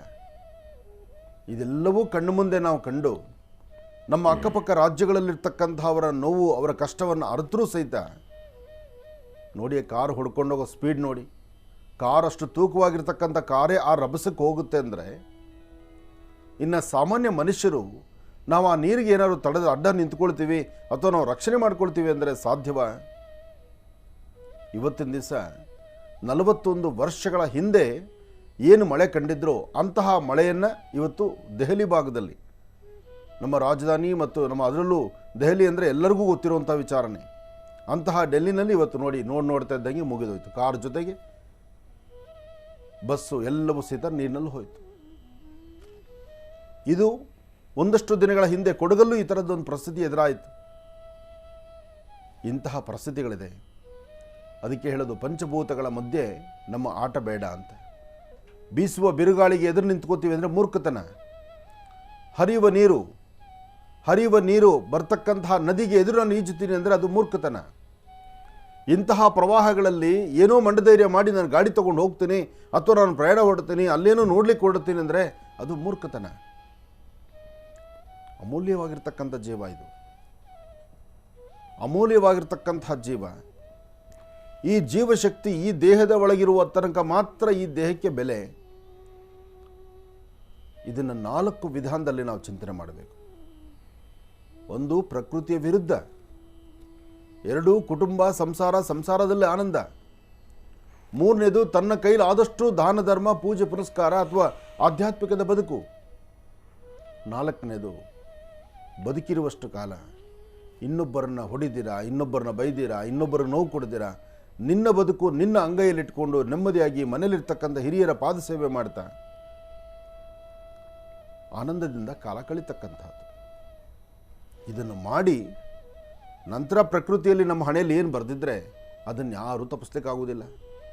ವಿಧಾತ ಲಿಖಿತಾರೇಖಾ ಲಲಾಟಾಕ್ಷರ ಮಾಲೀಕ, ಆ ಸೃಷ್ಟಿಕರ್ತ ಬ್ರಹ್ಮ ಏನನ್ನು ಬರೆದಿದ್ದಾನೋ, ಹೇಗೆ ಅಂತ್ಯ ಅಂತ ಬರೆದಿದ್ದಾನೋ, ಹೇಗೆ ತನ್ನ ಕೊನೆ ಉಸಿರು ಅಂತ ಬರೆದಿದ್ದಾನೋ ಅದನ್ನು ಯಾರೂ ತಪ್ಪಿಸ್ಲಿಕ್ಕಾಗಲ್ಲ. 18 ವರ್ಷ 20 ವರ್ಷ ನೋಡ್ತಾ ಇದ್ದ ಹಾಗೆ ಮತ್ತೆ ಹುಟ್ಟಿ ಬಾ, ಮತ್ತೆ ಹುಟ್ಟಿ ಬಾ, ಮತ್ತೆ ಹುಟ್ಟಿ ಬಾ, ಅಲ್ಲಲ್ಲಿ ಬ್ಯಾನರ್ ನೋಡ್ತಾ ಇದ್ದೀವಿ. 90 ವರ್ಷ 95 ವರ್ಷ 100 ವರ್ಷ 102 104 ವರ್ಷ ಆನಂದದಿಂದ ಆ ಹುಟ್ಟುಹಬ್ಬವನ್ನು ಆಚರಣೆ ಮಾಡ್ಕೊಳ್ತಿರ್ತಕ್ಕಂಥವ್ರನ್ನು ನಾವು ನೋಡ್ತಾ ಇದ್ದೀವಿ. ವಯಸ್ಸಿನ ತಾರತಮ್ಯ ಇಲ್ಲ. ಮನುಷ್ಯನ ನಡೆ ನಡವಳಿಕೆಗಳು, ಅವನು ಹಾಕುವ ಹೆಜ್ಜೆ ಒಂದು ಕಡೆ ಹೇಳುತ್ತೆ ಗತ ಜನ್ಮ, ಹಿಂದಿನ ಜನ್ಮ, ಹಿಂದಿನ ಜನ್ಮದಲ್ಲಿ ಉಳಿದಂಥ ಆಯುಷ್ ಪ್ರಮಾಣ ಈ ಜನ್ಮಕ್ಕೆ ನಮಗೆ ಕೊನೆ ಆಗುತ್ತೆ ಅಂತ ಹೇಳ್ತಾರೆ. ಅಂದರೆ ಆಗ ಹೇಗೆ ನಡೆದಿದ್ವೋ ಅದು ಈಗ ಅದರ ಫಲ ಅಂತ. ನಾವು ಹಿಂದೆ ನೋಡಿಲ್ಲ, ಮುಂದೆ ನೋಡೋದಿಲ್ಲ, ಹಿಂದೆ ನೋಡಲ್ಲ, ಮುಂದೆ ನೋಡಲ್ಲ, ಆದರೆ ಇರ್ತಕ್ಕಂಥದ್ದು ನಮ್ಮ ಕಣ್ಣು ಮುಂದೆ ಸುಂದರವಾದಂಥ ಚಿತ್ರೀಕರಣ ಇದೆ. ಇವತ್ತು ನಾವು ಬದುಕಿದ್ದೀವಿ. ಒಳ್ಳೆಯದು ಕೆಟ್ಟದ್ದು, ಬೇಕು ಬೇಡ, 4 ಜನಗಳಲ್ಲೊಂದು ಪ್ರೀತಿ ವಿಶ್ವಾಸ, ನಮ್ಮ ಪರಿಸರದಲ್ಲಿರ್ತಕ್ಕಂಥವ್ರು ನಾವು ಗೋಳೈಕೊಳ್ದಿರ ಸಾಧ್ಯವಾದಷ್ಟು ಸಂಪೂರ್ಣವಾಗಿ ಎಲ್ಲರನ್ನೂ ತೃಪ್ತಿಪಡಿಸೋಕ್ಕಾಗಲ್ಲ. ಜನನ್ನ ಮೆಚ್ಚಿಸ್ಲಿಕ್ಕೆ ಜನಾರ್ದನನ ಕೈಲೇ ಆಗಲ್ಲ. 4 ಗೋಡೆಯಲ್ಲಿರ್ತಕ್ಕಂಥವ್ರು 4 ಜನನ ತೃಪ್ತಿಯಾಗಿಡೋಕ್ಕಾಗೋದಿಲ್ಲ. ಆದರೆ ನೀನು ತಪ್ಪು ಮಾಡಬೇಡ. ನಿನ್ನ ಒಳ ಮನಸ್ಸಲ್ಲಿ ಸಾಧ್ಯವಾದಷ್ಟು ಇನ್ನೊಬ್ಬರಿಗೆ ದ್ರೋಹ ಬಗೆಬೇಡ. ಜೀವನವನ್ನು ಸುಂದರವಾಗಿ ಅಂಗೈಲಿಟ್ಕೊಂಡು ಆನಂದದಿಂದ ಸಾಗಬೇಕು. ಅದೇ ಈ ಜೀವನಕ್ಕೆ ಬೇಕಾಗಿರ್ತಕ್ಕಂಥದ್ದು. ಒಳ್ಳೆಯದಾಗಲಿ, ಶುಭವಾಗಲಿ. ಇನ್ನು ಬಹಳ ವಿಶೇಷವಾಗಿ ಇಂದಿನ ಭಾಗದಲ್ಲಿ ಸಾಕಷ್ಟು ಮಹತ್ವಪೂರ್ಣ ಮಾಹಿತಿಗಳನ್ನು ಮತ್ತು ಮಾನವನ ಜೀವನದ ಒಂದಷ್ಟು ಧರ್ಮ ಸೂಕ್ಷ್ಮತೆಗಳನ್ನು ಕೂಡ ನಾವೆಲ್ಲರೂ ಕೂಡ ತಿಳ್ಕೊಳ್ತಾ ಇದ್ವಿ. ಗುರೂಜಿಯವರು ನಮಗೆ ಬಹಳ ಅದ್ಭುತವಾಗಿ ಸವಿಸ್ತಾರವಾಗಿ ಗುರೂಜಿಯವರು ನಮ್ಮೆಲ್ಲರಿಗೂ ಕೂಡ ತಿಳಿಸ್ತಾ ಇದ್ರು.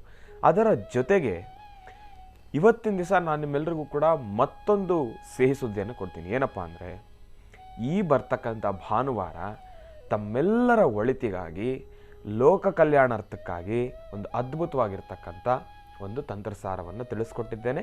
ತಪ್ಪದೇ ಈ ಒಂದು ಭಾನುವಾರದ ಮಹರ್ಷಿವಾಣಿ ಕಾರ್ಯಕ್ರಮವನ್ನು ವೀಕ್ಷಿಸಿ ಅಂತ ಹೇಳ್ತಾ, ಇನ್ನು ಇವತ್ತಿನ ದಿನದ ವಿಶೇಷತೆಯನ್ನು ತಿಳ್ಕೊಳ್ಬೇಕು, ಪಂಚಾಂಗ ಶ್ರವಣವನ್ನು ಕೂಡ ತಿಳ್ಕೊಳ್ಬೇಕಲ್ವಾ. ಹಾಗಾಗಿ ಈಗ ಪ್ರಾರಂಭವನ್ನು ಮಾಡೋಣ ದಿನ ವಿಶೇಷ.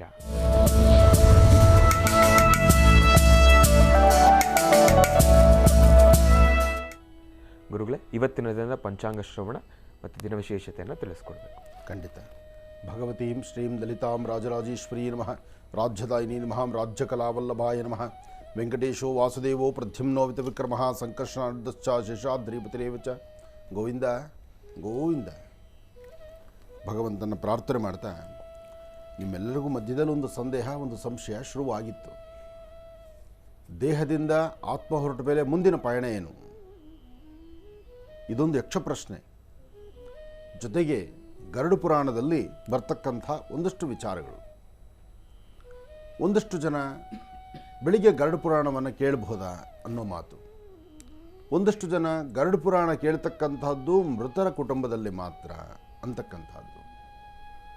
ಆದರೆ ವ್ಯಕ್ತಿ ತಾನು ನಡಿಬೇಕಾಗಿರ್ತಕ್ಕಂಥ ನಡಿಗೆಯನ್ನು, ನಿಮ್ಮ ನಡೆ ನಡವಳಿಕೆಗಳು ಹೇಗಿರಬೇಕು ಎಂಬತಕ್ಕಂಥ ಧರ್ಮ ಸೂಕ್ಷ್ಮಗಳು ಗೊತ್ತಾಗದೆ ಈ ಗರುಡ ಪುರಾಣದಿಂದ. ಗರುಡ ಪುರಾಣ, ವಿಷ್ಣು ಪುರಾಣ, ವಿಶೇಷವಾಗಿರ್ತಕ್ಕಂಥ ಮಹಾವಿಷ್ಣು, ನಾರದ ಮಹರ್ಷಿಗಳು ದೇವರು ಹೇಳಿರ್ತಕ್ಕಂಥ ರೀತಿ, ಜೊತೆಗೆ ಭಗವಂತ ಏನು ಉಪದೇಶ ಕೊಟ್ಟಿದ್ದಾನೆ, ಮನುಷ್ಯನ ಬದುಕೇನು, ಇದೆಲ್ಲವೂ ಧರ್ಮ ಸೂಕ್ಷ್ಮಗಳನ್ನು ಖಂಡಿತ ನಾವು ತಿಳ್ಕೊಳ್ಬೇಕು. ಅದು ಇಂಥ ಕಾಲ ಅಂಥ ಕಾಲ ಅಂತ ಏನೆಲ್ಲ, ಯಾವ ಕಾಲದಲ್ಲಾದರೂ ಜ್ಞಾನವನ್ನು ಅರಿತು ಸುಂದರವಾದಂಥ ಬದುಕು ಕಟ್ಟಿಕೊಂಡು ಆ ಬದುಕು ನಡೆಸಬೇಕಾದ್ದು ಧರ್ಮ. ಸಾಕಷ್ಟು ಭಗವಂತ ನಮಗೆ ಕೊಟ್ಟಿದ್ದಾನೆ. ಕೊಟ್ಟಿರ್ತಕ್ಕಂಥ ಸ್ಥಿತಿಗತಿಗಳನ್ನು ನಾವಷ್ಟೇ ನಾವು ಬೀಗ ಹಾಕಿ ನಾವು ಇಟ್ಕೊಂಡು ನಾವೇ ನಡೆಸ್ತೀವಿ ಅಂದರೆ ಅದು ಸಾಧ್ಯವೇ ಇಲ್ಲ. ಕೆಲವರು ನೋಡಿ ಯಥೇಚ್ಛವಾದಂಥ ಆಸ್ತಿ ಇದೆ, ಹೊಟ್ಟೆ ತುಂಬ ಅವರು ಊಟ ಮಾಡಲ್ಲ, ಒಳ್ಳೆ ಬಟ್ಟೆ ಹಾಕಲ್ಲ, ಬೇಕಾದಷ್ಟು ಆಸ್ತಿ ಅಂತಸ್ತಿದ್ದು ಎಲ್ಲಿಂದ ನೋಡ್ರು ಜಮೀನು ಅಲ್ಲಿ 20 ಎಕರೆ ನಂದು, ಇಲ್ಲಿ 50 ಎಕರೆ ನಂದು, ಅಲ್ಲಿ 150 ಎಕರೆ ನಂದು, ಆ ಭಾಗದಲ್ಲಿ ಹೊಸ ಇರ್ತಕ್ಕಂಥ ಒಂದು 200 ಎಕರೆ ಮೊನ್ನೆ ತೊಗೊಂಡ್ವಿ, ಅಲ್ಲಿ ಕಾಫಿ ತೋಟ, ಇಲ್ಲಿ ಅಡಿಕೆ ತೋಟ, ಅಲ್ಲಿ ಭತ್ತದ ಗದ್ದೆ ಬೆಳೀತಕ್ಕಂಥ ಭತ್ತ ಸಣ್ಣ ಭತ್ತ ಅಲ್ಲ, ಸಣ್ಣ ಪುಟ್ಟದ ಇರತಕ್ಕಂಥದ್ದು, ಅದು ನೋಡಲಿಕ್ಕೆ ಸುಗಂಧ ಭರಿತವಾಗಿರ್ತಕ್ಕಂಥ ಭತ್ತ. ಮನುಷ್ಯನಿಗೆ ಶುಗರು, ಅನ್ನ ತಿನ್ನೋಂಗಿಲ್ಲ. ಬೇಕಾದಷ್ಟು ಕೋಕೋನಟ್ ಟ್ರೀ ಅಂದರೆ ತೆಂಗಿನ ಮರಗಳ ತೋಟ, ತೆಂಗಿನ ತೋಟ ಇದೆ, ಅಲ್ಲಿ ಬೀಳುವಂಥ ಒಂದು ತೆಂಗಿನಕಾಯಿನ ತೆಂಗಿನ ತಿನ್ನೋಂಗಿಲ್ಲ, ಕೊಲೆಸ್ಟ್ರಾಲ್. ಡಾಕ್ಟರ್ ಹೇಳಿರ್ತಾರೆ ಹೆಚ್ಚು ಕೊಬ್ಬರಿ ತಿನ್ನಬೇಡ, ಮುಗೀತು ನಿನ್ನ ಹಣೆ ಬರ. ಹೋಗ್ಲಿ ಎಳ್ನೀರು ಕುಡಿಯೋಣ, ಎಳ್ನೀರು ಕುಡಿದ್ರೆ ಶುಗರ್ ಬಂದ್ಬಿಡುತ್ತೆ, ಎಳ್ನೀರು ಕುಡಿಬೇಡ. ನಮ್ಮದು 25 ಎಕರೆ ತೆಂಗಿನ ತೋಟ, ಎಳ್ನೀರು ಕುಡಿಯೋಂಗಿಲ್ಲ. ಯಾವುದಪ್ಪ ನಿಂದು? ದೊಡ್ಡ ಕಂಪನಿ ಆ ಬಟ್ಟೆ ಮೈ ಮೇಲೆ ಹಾಕಬೇಕಾದ್ರೆ ಅಪ್ಪ ಇಂಥದ್ದೊಂದು ಕಂಪನಿ ಬಟ್ಟೆ ಅಂದರೆ ಅದು ಅದರ ಲೆವೆಲೇ ಬೇರೆ. ಆದರೆ ಕಂಪನಿ ಮಾಲೀಕನ ಮಗ ಆ ಬಟ್ಟೆ ಮುಟ್ಟೋಂಗೇ ಇಲ್ಲ. ಕಾರಣ ಅವನು ಹಾಕಬೇಕಾದ್ದು ಮಲ್ಬಟ್ಟೆ, ಯಾವುದೋ ಒಂದು ಕಾಟನ್ ಬಟ್ಟೆನೇ ಹಾಕಬೇಕು, ಬಿಟ್ಟರೆ ಆ ಬಟ್ಟೆ ಹಾಕೋಂಗಿಲ್ಲ. ಆದರೆ ಆ ಕಂಪನಿ ಮಾಲೀಕನಿಗೆ ಬೇಕಾದಷ್ಟು ಜನಕ್ಕೆ ಒಳ್ಳೆ ಸ್ಟ್ಯಾಂಡರ್ಡ್ ಆಗಿರ್ತಾ ಆ ಬಟ್ಟೆ ಮೈ ಮೇಲಿದೆ ಅಂದರೆ ಅವನ ಲೆವೆಲ್ಲೇ ಬೇರೆ. ಆದರೆ ಅವನ ಮಗನಿಗೆ ಇಂತಹ ಪರಿಸ್ಥಿತಿ. ಈ ದೇಹದಲ್ಲಿ ಬರುವಂತಹ ಒಂದಷ್ಟು ಕಾಯಿಲೆಗಳಿದೆ. ಇದನ್ನೆಲ್ಲ ಭಗವಂತ ಕಂತೆಗೆ ತಕ್ಕ ಬಂತೆ ಅನ್ನೋಂಗೆ ಗಂಟು ಹಾಕ್ಬಿಟ್ಟಿರ್ತಾನೆ. ಈ ಚರ್ಮ ಬಾಧೆ, ಈ ಸೌರಿಯಾಸಿಸ್ಸು, ಅಥವಾ ಕೆಲವು ರೋಗಗಳು, ಕೆಲವು ಸಮಸ್ಯೆಗಳು, ಕೆಲವು ದೇಹ ದುರ್ಗಂಧವನ್ನು ಬೀರ್ತಕ್ಕಂಥದ್ದು. ಅವನು ಡೈಲಿ ಪನ್ನೀರಲ್ಲೇ ಸ್ನಾನ ಮಾಡಿದ್ರು, ಭಾಳಷ್ಟು ಉನ್ನತವಾದಂತಹ ಒಳ್ಳೆ ವೈದ್ಯನ ಕನ್ಸಲ್ಟ್ ಮಾಡಿ ಬೇಕಾಗಿರುವ ಮೆಡಿಸಿನ್ಸು ಅಥವಾ ಬೇಕಾಗಿರೋ ಪರ್ಫ್ಯೂಮ್ಸು ಮೈಮೇಲೆ ಹಾಕಿದ್ರು ಆ ಸುತ್ತಮುತ್ತ ಯಾರೂ ಹೋಗ್ಲಿಕ್ಕಾಗೋದಿಲ್ಲ ಅವ್ರ ಹತ್ರ. ಕೆಲವರು ದೇಹದ ದುರ್ಗಂಧನಾಥ. ಕೆಲವರು ಸಭೆಯಲ್ಲಿರ್ತಾರೆ, 20 ಜನ, 5 ಜನ, 3 ಜನ, ಅದರಲ್ಲಿ ಒಬ್ಬ ಇರ್ತಾನೆ ಪುಣ್ಯಾತ್ಮ. ಬೆಳಿಗ್ಗೆ ಅವನು ಬ್ರಷ್ ಮಾಡಿರ್ತಾನೆ, ಆದರೂ ಅವನು ಹಣೆ ಬರ. ಅವನೊಬ್ಬ ಬಂದು ಮಾತಾಡೋಕ್ಕೆ ಬಂದ ಅಂದರೆ ಸಭೆಯಲ್ಲಿರೋ 5 ಜನ ಪಟ್ಟಂತ ಜಾಗ ಖಾಲಿ ಮಾಡಿಬಿಡ್ತಾರೆ. ಅದರ ಅರಿವು ಅವನಿಗಾಗುತ್ತೋ ಇಲ್ವೋ, ಆದರೆ ಅವನು ತಿದ್ದುಕೊಳ್ಳೋಕ್ಕಾಗುತ್ತೋ ಇಲ್ವೋ, ಆದರೆ ಅವನ ಕರ್ಮ ಅವನು ಬಂದಾದರೆ ಆಗೋದಿಲ್ಲ ಅಲ್ಲಿರಲಿಕ್ಕೆ. ಅಂತಹ ಪುಣ್ಯಾತ್ಮರು ಇರ್ತಾರೆ. ಇದೆಲ್ಲ ಏನು ಅಂದ್ಕೊಂಡಿದ್ದೀರಿ? ಈ ಜನ್ಮದಲ್ಲೇ ಅನುಭವಿಸ್ಬೇಕಿವೆಲ್ಲ. ನಮ್ಮನ್ನು ನೋಡಿ ಹಸೈಸ್ಕೊಳ್ಳೋದಿದೆಯಲ್ಲ, ನಾವು ಬಂದ ತಕ್ಷಣ ಹಬ್ಬ ಅಯ್ಯಪ್ಪ ಬಂದನಲ್ಲಪ್ಪ ಪುಣ್ಯಾತ್ಮ, ಅಯ್ಯೋ ನೀನು ಹಿಂಗೆ ಹೋದ ಅಂದರೆ ನಮಗೆ ದರಿದ್ರ. ಬೆಳಗ್ಗೆದ್ದು ಅವ್ನ ಮುಖ ನೋಡೋದ್ವಲ್ಲ, ಬೆಳಗ್ಗೆ ಎದ್ದ ತಕ್ಷಣ ನಿನ್ನ ಮುಖ ನೋಡ್ರೆ ಮುಗೀತು.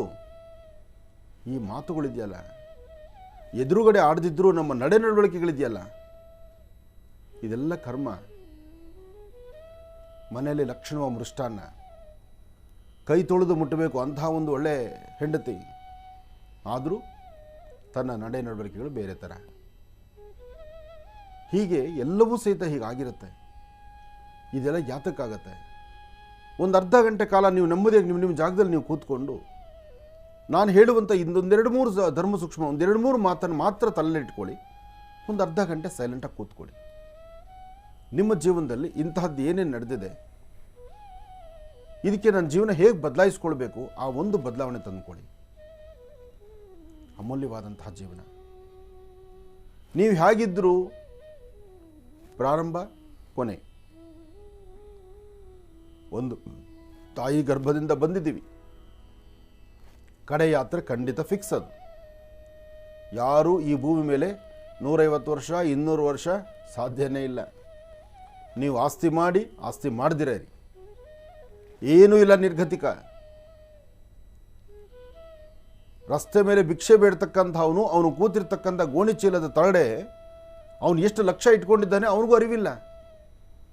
ಅಷ್ಟು ಲಕ್ಷಗಳಿದ್ದರೂ ಸಹಿತ ಹೋಗಿ ದೇವ್ರಂಗೆ ಒಂದು 2 ಲಕ್ಷ 3 ಲಕ್ಷ ಸಂಪಾದನೆ ಮಾಡಿ ಕೊಟ್ಟಿದ್ದಾನಪ್ಪ, ಇದರಲ್ಲಿ ನಾನು ತೃಪ್ತಿಯಾಗಿ ಬದುಕ್ಬೋದು, ನಾಳೆಯಿಂದ ಈ ಭಿಕ್ಷೆ ನನಗೆ ಬೇಡ, ನಾಳೆಯಿಂದ ಈ ಕೈ ಇಡತಕ್ಕಂಥದ್ದು ಬೇಡ ಅಂತ ಅವನು ನಾಳೆ ಆ ಕಾಯಕವನ್ನು ಬಿಟ್ಟು ಹೋಗಿ ಹೊಟ್ಟೆ ತುಂಬ ಊಟ ಮಾಡಲ್ಲ,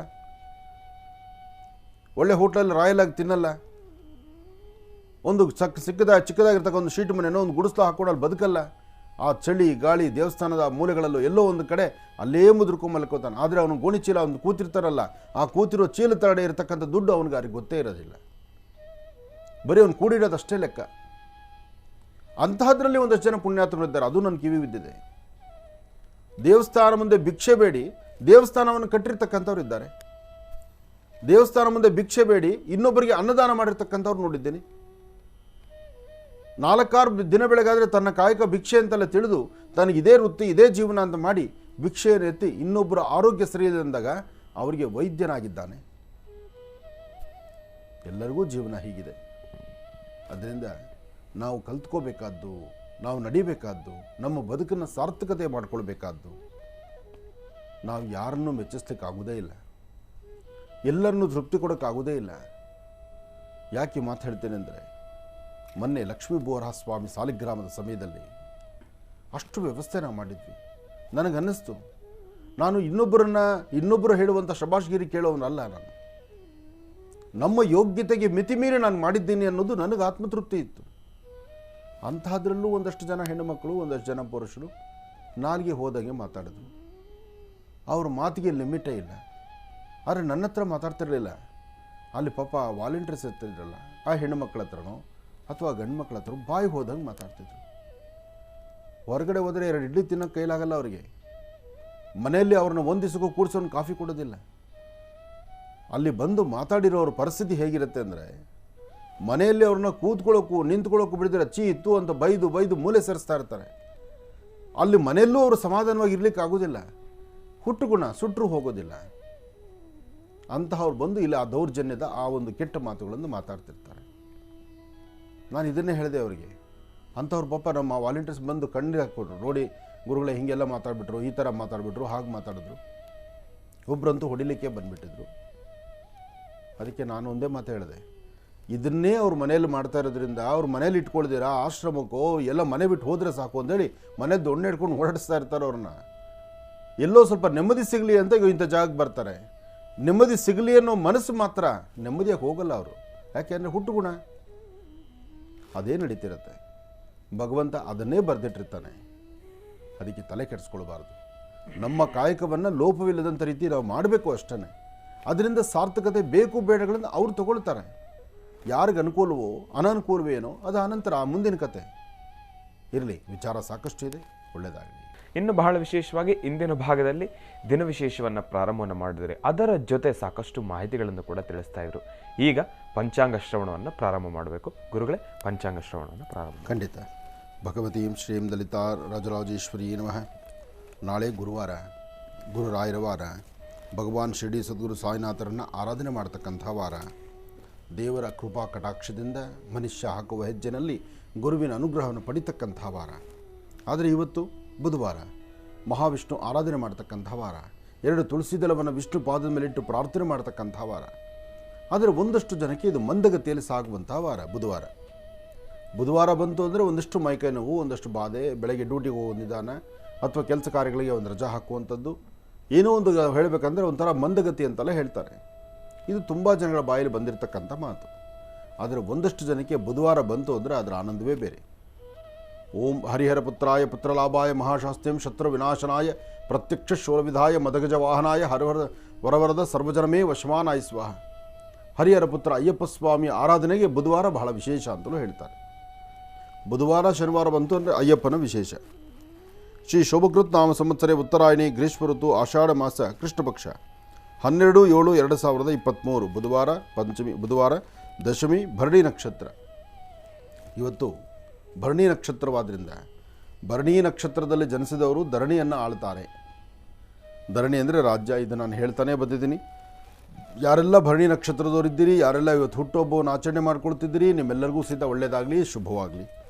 ಆದರೆ ಭರಣಿ ನಕ್ಷತ್ರ, ಈ ನಕ್ಷತ್ರದ ಫಲ ಮತ್ತಷ್ಟು ವಿಶೇಷವಾಗಿರ್ತಕ್ಕಂಥದ್ದೇ. ಆದರೆ ಭರಣಿ ನಕ್ಷತ್ರದಲ್ಲಿರ್ತಕ್ಕಂಥವರು ಕಣ್ಣೀರು ಹಾಕಲ್ವಾ?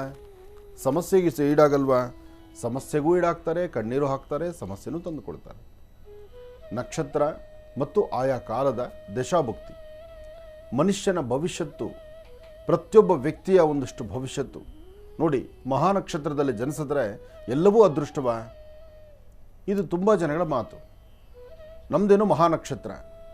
ಒಂದು ಮದುವೆಗೆ ಒಂದು ಗಂಡು ಹೆಣ್ಣನ್ನು ನೋಡಬೇಕಾದ್ರೆ ಹೆಣ್ಣು ಮಗಳದ್ದು ಮಹಾನಕ್ಷತ್ರ ಆದರೆ ಆ ಮನೆಗೆ ಗಂಡಿನ ನಕ್ಷತ್ರವನ್ನು ಜೋಡಿ ನೋಡಬೇಕಾದ್ದೇ ಇಲ್ಲ, ಆ ಹೆಣ್ಣುಮಗಳನ್ನು ಮನೆಗೆ ಕರ್ಕೊಂಬರ್ಬೋದು, ಮದುವೆ ಮಾಡ್ಕೊಳ್ಬೋದು ಅಂತಕ್ಕಂಥ ಮಾತಿದೆ.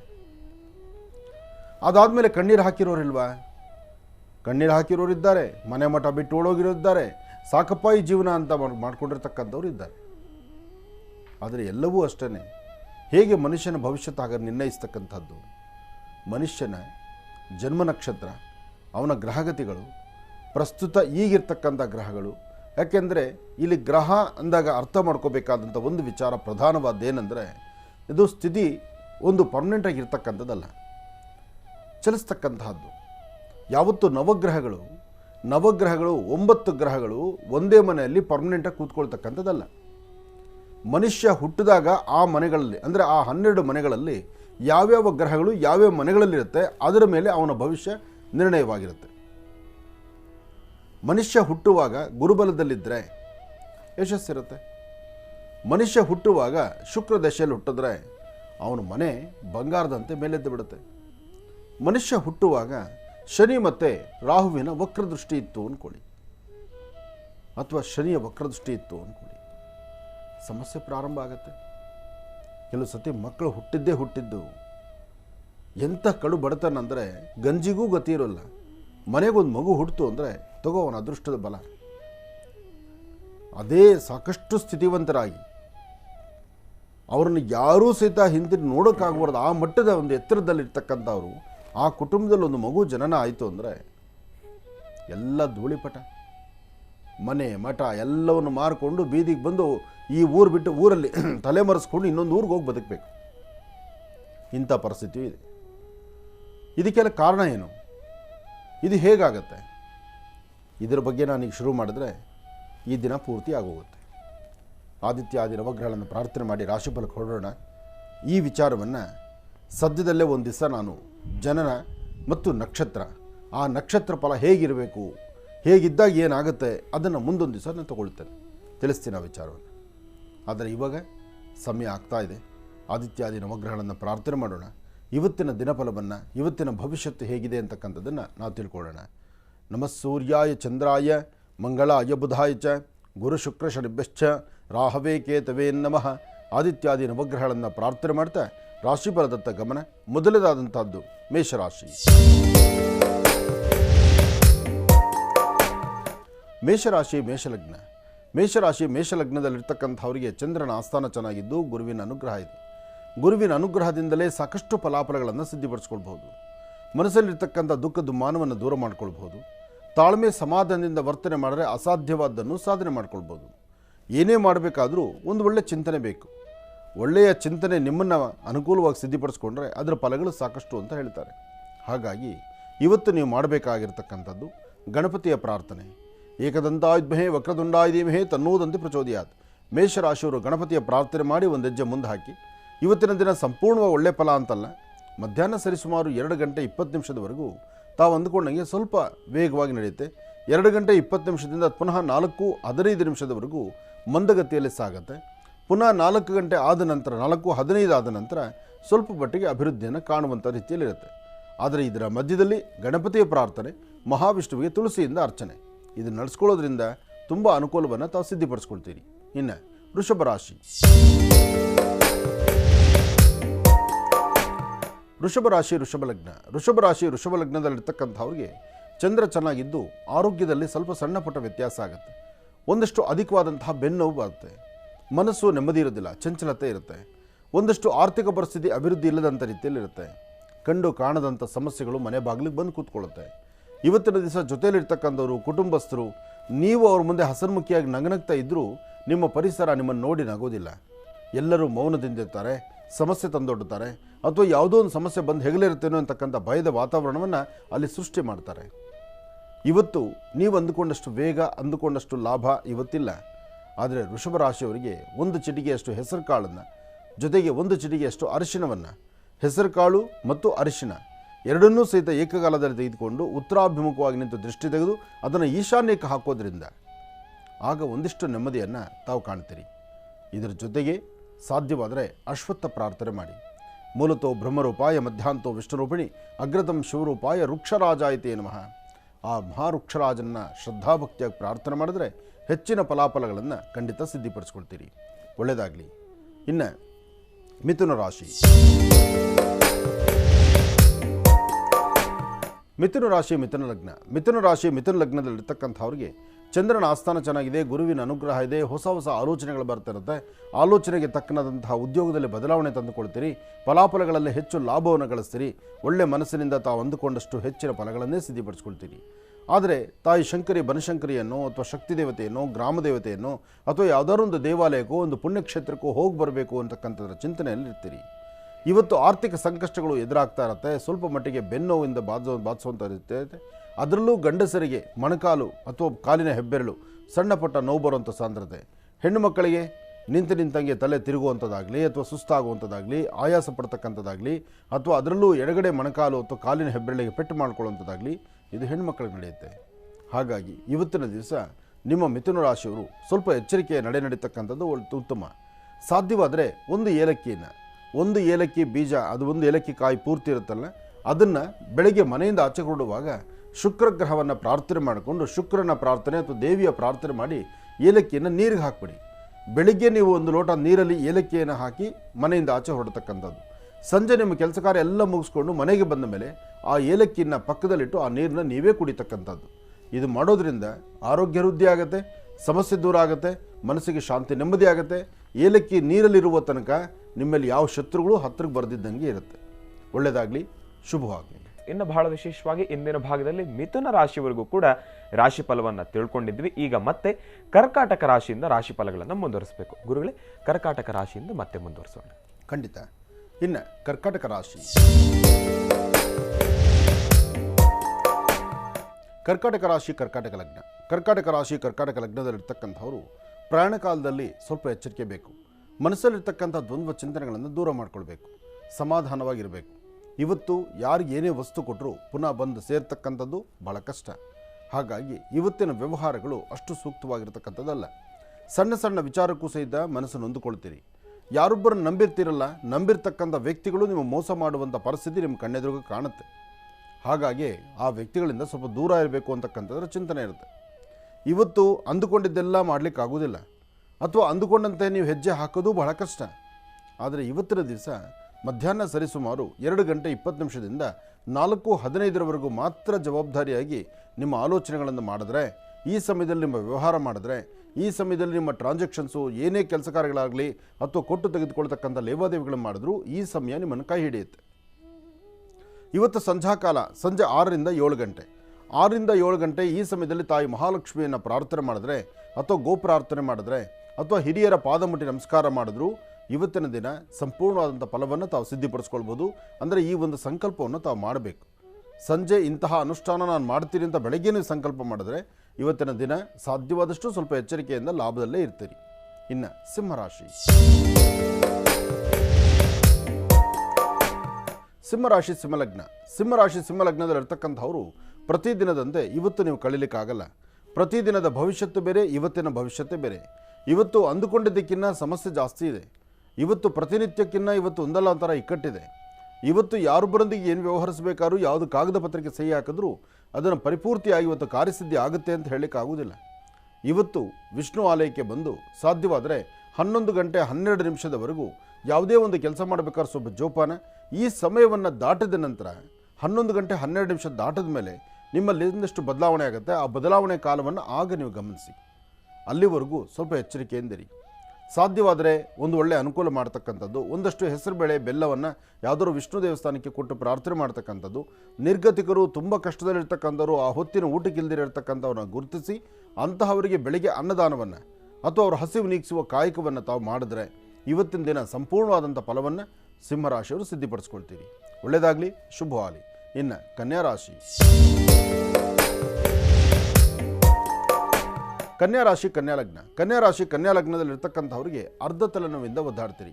ಆರೋಗ್ಯ ಸರಿಯಿಲ್ಲ, ಮನಸ್ಸು ನೆಮ್ಮದಿ ಇಲ್ಲ, ಕಣ್ಣು ಉರಿ ಬರ್ತಕ್ಕಂಥದ್ದು, ಬಾಡಿ ಎಕ್ಸಸ್ ಆಫ್ ಹೀಟ್ ಅಂತಕ್ಕಂಥದ್ದು, ಅಥವಾ ಯಾವುದೋ ಒಂದು ಸಮಸ್ಯೆ ನಿಮ್ಮನ್ನು ಬಾಧಿಸ್ತಕ್ಕಂಥದ್ದು. ಒಟ್ಟಾರೆ ಹೇಳಬೇಕಂದ್ರೆ ನೆಮ್ಮದಿ ಇರಲ್ಲ, ಸಂತೋಷ ಇರಲ್ಲ, ನಗುಮುಖ ಇರೋದಿಲ್ಲ. ಏನು ಮಾಡಬೇಕಾದ್ರೂ ಒಂಥರ ಮುಖ ಗಂಟಾಕೊಂಡು ಏನೋ ಸಪ್ಪಿಗೆ ಏನೋ ಕಳ್ಕೊಂಡಿದ್ದೀವಿ ಅನ್ನೋ ಥರ. ಅದಕ್ಕಿಂತ ಮುಖ್ಯವಾಗಿ ಆರೋಗ್ಯದಲ್ಲಿ 10 ಹೆಜ್ಜೆ ನಡೆದರೂ ಆಯಾಸ. ಮನುಷ್ಯನ ಆರೋಗ್ಯವನ್ನು ಸರಿಯಿಲ್ಲ ಅಂದರೆ ಏನನ್ನೂ ಸಾರ್ಥಕವಾಗಿ ಸಿದ್ಧಿಪಡಿಸ್ಕೊಳ್ಳೋಕ್ಕಾಗಲ್ಲ.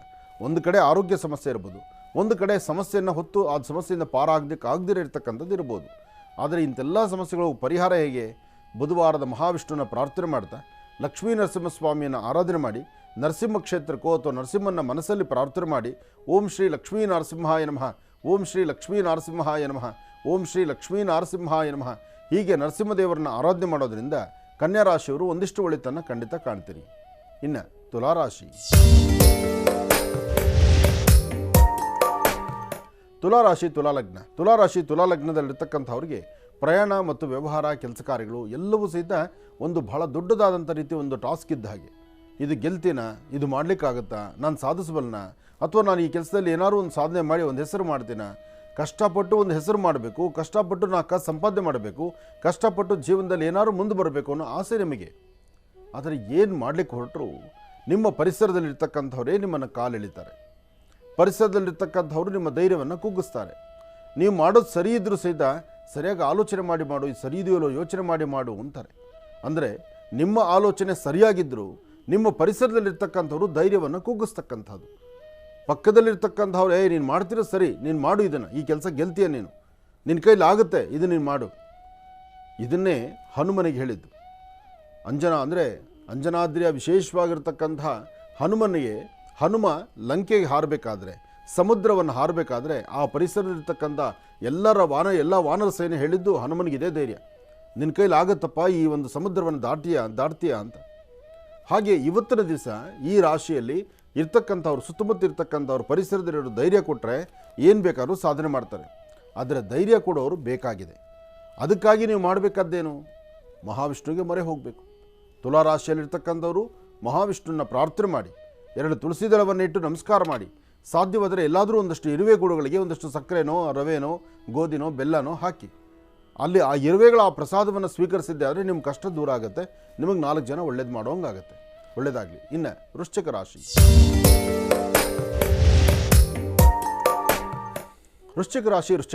ವೃಶ್ಚಿಕ ರಾಶಿ ಲಗ್ನದಲ್ಲಿರ್ತಕ್ಕಂಥವ್ರಿಗೆ ಚಂದ್ರನ ಆಸ್ಥಾನ ಚೆನ್ನಾಗಿದ್ದು ಗುರುವಿನ ಅನುಗ್ರಹ ಇದೆ, ಗುರುಬಲ ಇದೆ. ಇವತ್ತಿನ ದಿವಸ ವೃಶ್ಚಿಕ ರಾಶಿಯಲ್ಲಿರ್ತಕ್ಕಂಥವರು ಶಾಂತಿ ಸಮಾಧಾನವಾಗಿದ್ದು ಬರ್ತಕ್ಕಂಥ ದೋಷಗಳು ಸಮಸ್ಯೆಗಳಿಂದ ಮುಕ್ತರಾಗಿ ಒಂದಿಷ್ಟು ಫಲಾಫಲಗಳನ್ನು ಸಿದ್ಧಿಪಡಿಸ್ಕೊಳ್ಳುವಂಥ ರೀತಿ ಇರಲಿ. ಇವತ್ತು ಏನೇ ಮಾಡಬೇಕಾದ್ರೂ ನೀವು ಮಾಡುವ ಕಾಯಕ ಅತ್ಯದ್ಭುತವಾಗಿರಬೇಕು. 4 ಜನ ಮೆಚ್ಚುವಂಥ ರೀತಿ ಇರಬೇಕು. ಮನಸ್ಸಲ್ಲಿ ನೋವಿದೆ, ಕಷ್ಟ ಇದೆ, ಸಂಕಷ್ಟ ಇದೆ, ಗೊತ್ತಿಲ್ಲದಂಥ ರೀತಿ ಬಂದು ಹೆಗಲೇ ಇರ್ತಿರ್ತಕ್ಕಂಥ ನೋವಿದೆ. ಕಾರಣ ಶನಿಯ ದೃಷ್ಟಿಕೋನ ಹಾಗೆ ಇದೆ. ಅದಕ್ಕಾಗಿ ಶನೈಶ್ಚರ ಮಂತ್ರವನ್ನು ನಿರಂತರವಾಗಿ ಪಠನೆ ಮಾಡಬೇಕಾಗಿದೆ. ಓಂ ಶಂ ಶನೈಶ್ಚರಾಯ ನಮಃ, ಓಂ ಶಂ ಶನೈಶ್ಚರಾಯ ನಮಃ, ಓಂ ಶಂ ಶನೈಶ್ಚರಾಯ ನಮಃ ಅಂತಕ್ಕಂಥ ಮಂತ್ರವನ್ನು ಪಠನೆ ಮಾಡಿ ನಿಮ್ಮ ಅಂಗೈಯಲ್ಲಿ 1 ಚಿಟಿಕೆ ಅರಿಶಿಣವನ್ನು ಹಾಕ್ಕೊಂಡು ಸ್ವಲ್ಪ ನೀರು ಹಾಕ್ಕೊಂಡು ಅರಿಶಿಣದ ನೀರು ಥರ ಮಾಡಿಕೊಂಡು ದೃಷ್ಟಿ ತೆಗೆದು ಅದನ್ನು ಹಸಿರು ಗಿಡದ ಮೇಲೆ ಹಾಕಿ ಇದರಿಂದ ಒಂದಷ್ಟು ಶಾಂತಿ ಸಮಾಧಾನವನ್ನು ಸಿದ್ಧಿಪಡಿಸ್ಕೊಳ್ತೀರಿ. ಸಾಧ್ಯವಾದಷ್ಟು ಮೌನದಿಂದಲಿರಿ. ಮೌನವಾಗಿದ್ದರೆ ಖಂಡಿತ ಹೆಚ್ಚಿನ ಫಲ. ಆ ಮೌನದಿಂದ ಬಿಟ್ಟು ನೀವು ಬೇರೇನೋ ಮಾತಾಡಿದ್ರೆ ಅದು ವ್ಯಾಜ್ಯಕ್ಕೆ ದಾರಿಯಾಗುತ್ತೆ. ಎಷ್ಟು ಮೌನವಾಗಿರ್ತೀರಿ, ಎಷ್ಟು ಹಸನ್ಮುಖಿಯಾಗಿರ್ತೀರಿ, ಎಷ್ಟು ಸ್ಮೈಲಿಂಗ್ ನಗುಮುಖದಲ್ಲಿರ್ತೀರಿ, ಅಷ್ಟು ಒಳ್ಳೆ ಕೆಲಸಗಳನ್ನು ಸಿದ್ಧಿಪಡಿಸ್ಕೊಳ್ತೀರಿ. ಒಳ್ಳೆಯದಾಗಲಿ, ಶುಭವಾಗಲಿ. ಇನ್ನು ಬಹಳ ವಿಶೇಷವಾಗಿ ಇಂದಿನ ಭಾಗದಲ್ಲಿ ವೃಶ್ಚಿಕ ರಾಶಿವರೆಗೂ ಕೂಡ ರಾಶಿ ಫಲಗಳನ್ನು ತಿಳ್ಕೊಂಡ್ವಿ. ಈಗ ಮತ್ತೆ ಧನುರ್ರಾಶಿಯಿಂದ ರಾಶಿ ಫಲಗಳನ್ನು ಮುಂದುವರಿಸಬೇಕು. ಗುರುಗಳೇ, ಧನುರ್ರಾಶಿಯಿಂದ ರಾಶಿ ಫಲಗಳನ್ನು ಮುಂದುವರಿಸೋಣ. ಖಂಡಿತ. ಇನ್ನು ಧನುರಾಶಿ.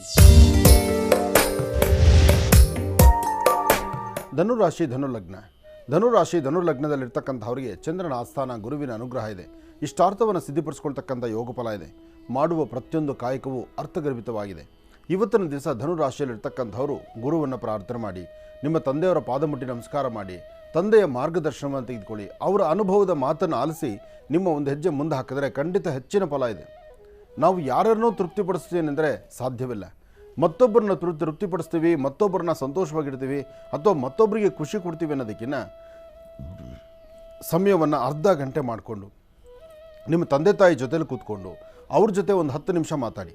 ತಂದೆ ತಾಯಿ ಜೊತೆಲಿ ಕೂತ್ಕೊಂಡು 10 ನಿಮಿಷ ಮಾತಾಡಿ, ಇವತ್ತಿನ ಪರಿಸ್ಥಿತಿ ಹೇಗೆ ಮಾಡಬೇಕು, ಇವತ್ತಿನ ಕೆಲಸ ಏನು ಮಾಡಬೇಕು, ಅಥವಾ ನನ್ನ ಕಾಯಕ ಏನು, ನಾನು ಮಾಡ್ತಿರ್ತಕ್ಕಂಥ ರೀತಿ ಸರಿ ಇದೆಯಾ, ಅಥವಾ ನಾನು ನಡೀತಕ್ಕಂಥ ನಾನು ಹಾಕೋ ಹೆಜ್ಜೆ ಸರಿ ಇದೆಯಾ, ನಾವೆಲ್ಲರೂ ಚೆನ್ನಾಗಿರಬೇಕು, ನಾವು ಏನಾದ್ರು ಒಂದು ಬದಲಾವಣೆ ತರೋಣ, ಅಥವಾ ನಿಮ್ಮ ಆಶೀರ್ವಾದದಿಂದ ನಾನು ಒಂದು ಹೆಜ್ಜೆ ಮುಂದೆ ಹಾಕೋಣ ಅನ್ನೋ ಇಷ್ಟು ಮಾತನ್ನು ನಿಮ್ಮ ತಂದೆ ತಾಯಿ ಜೊತೆ ಕೂತು 10 ನಿಮಿಷ ನೀವು ಅವ್ರ ಜೊತೆ ಕಾಲ ಕಳೀರಿ. ಅದರ ಆನಂದವೇ ಬೇರೆ ಆಗಿಬಿಡುತ್ತೆ.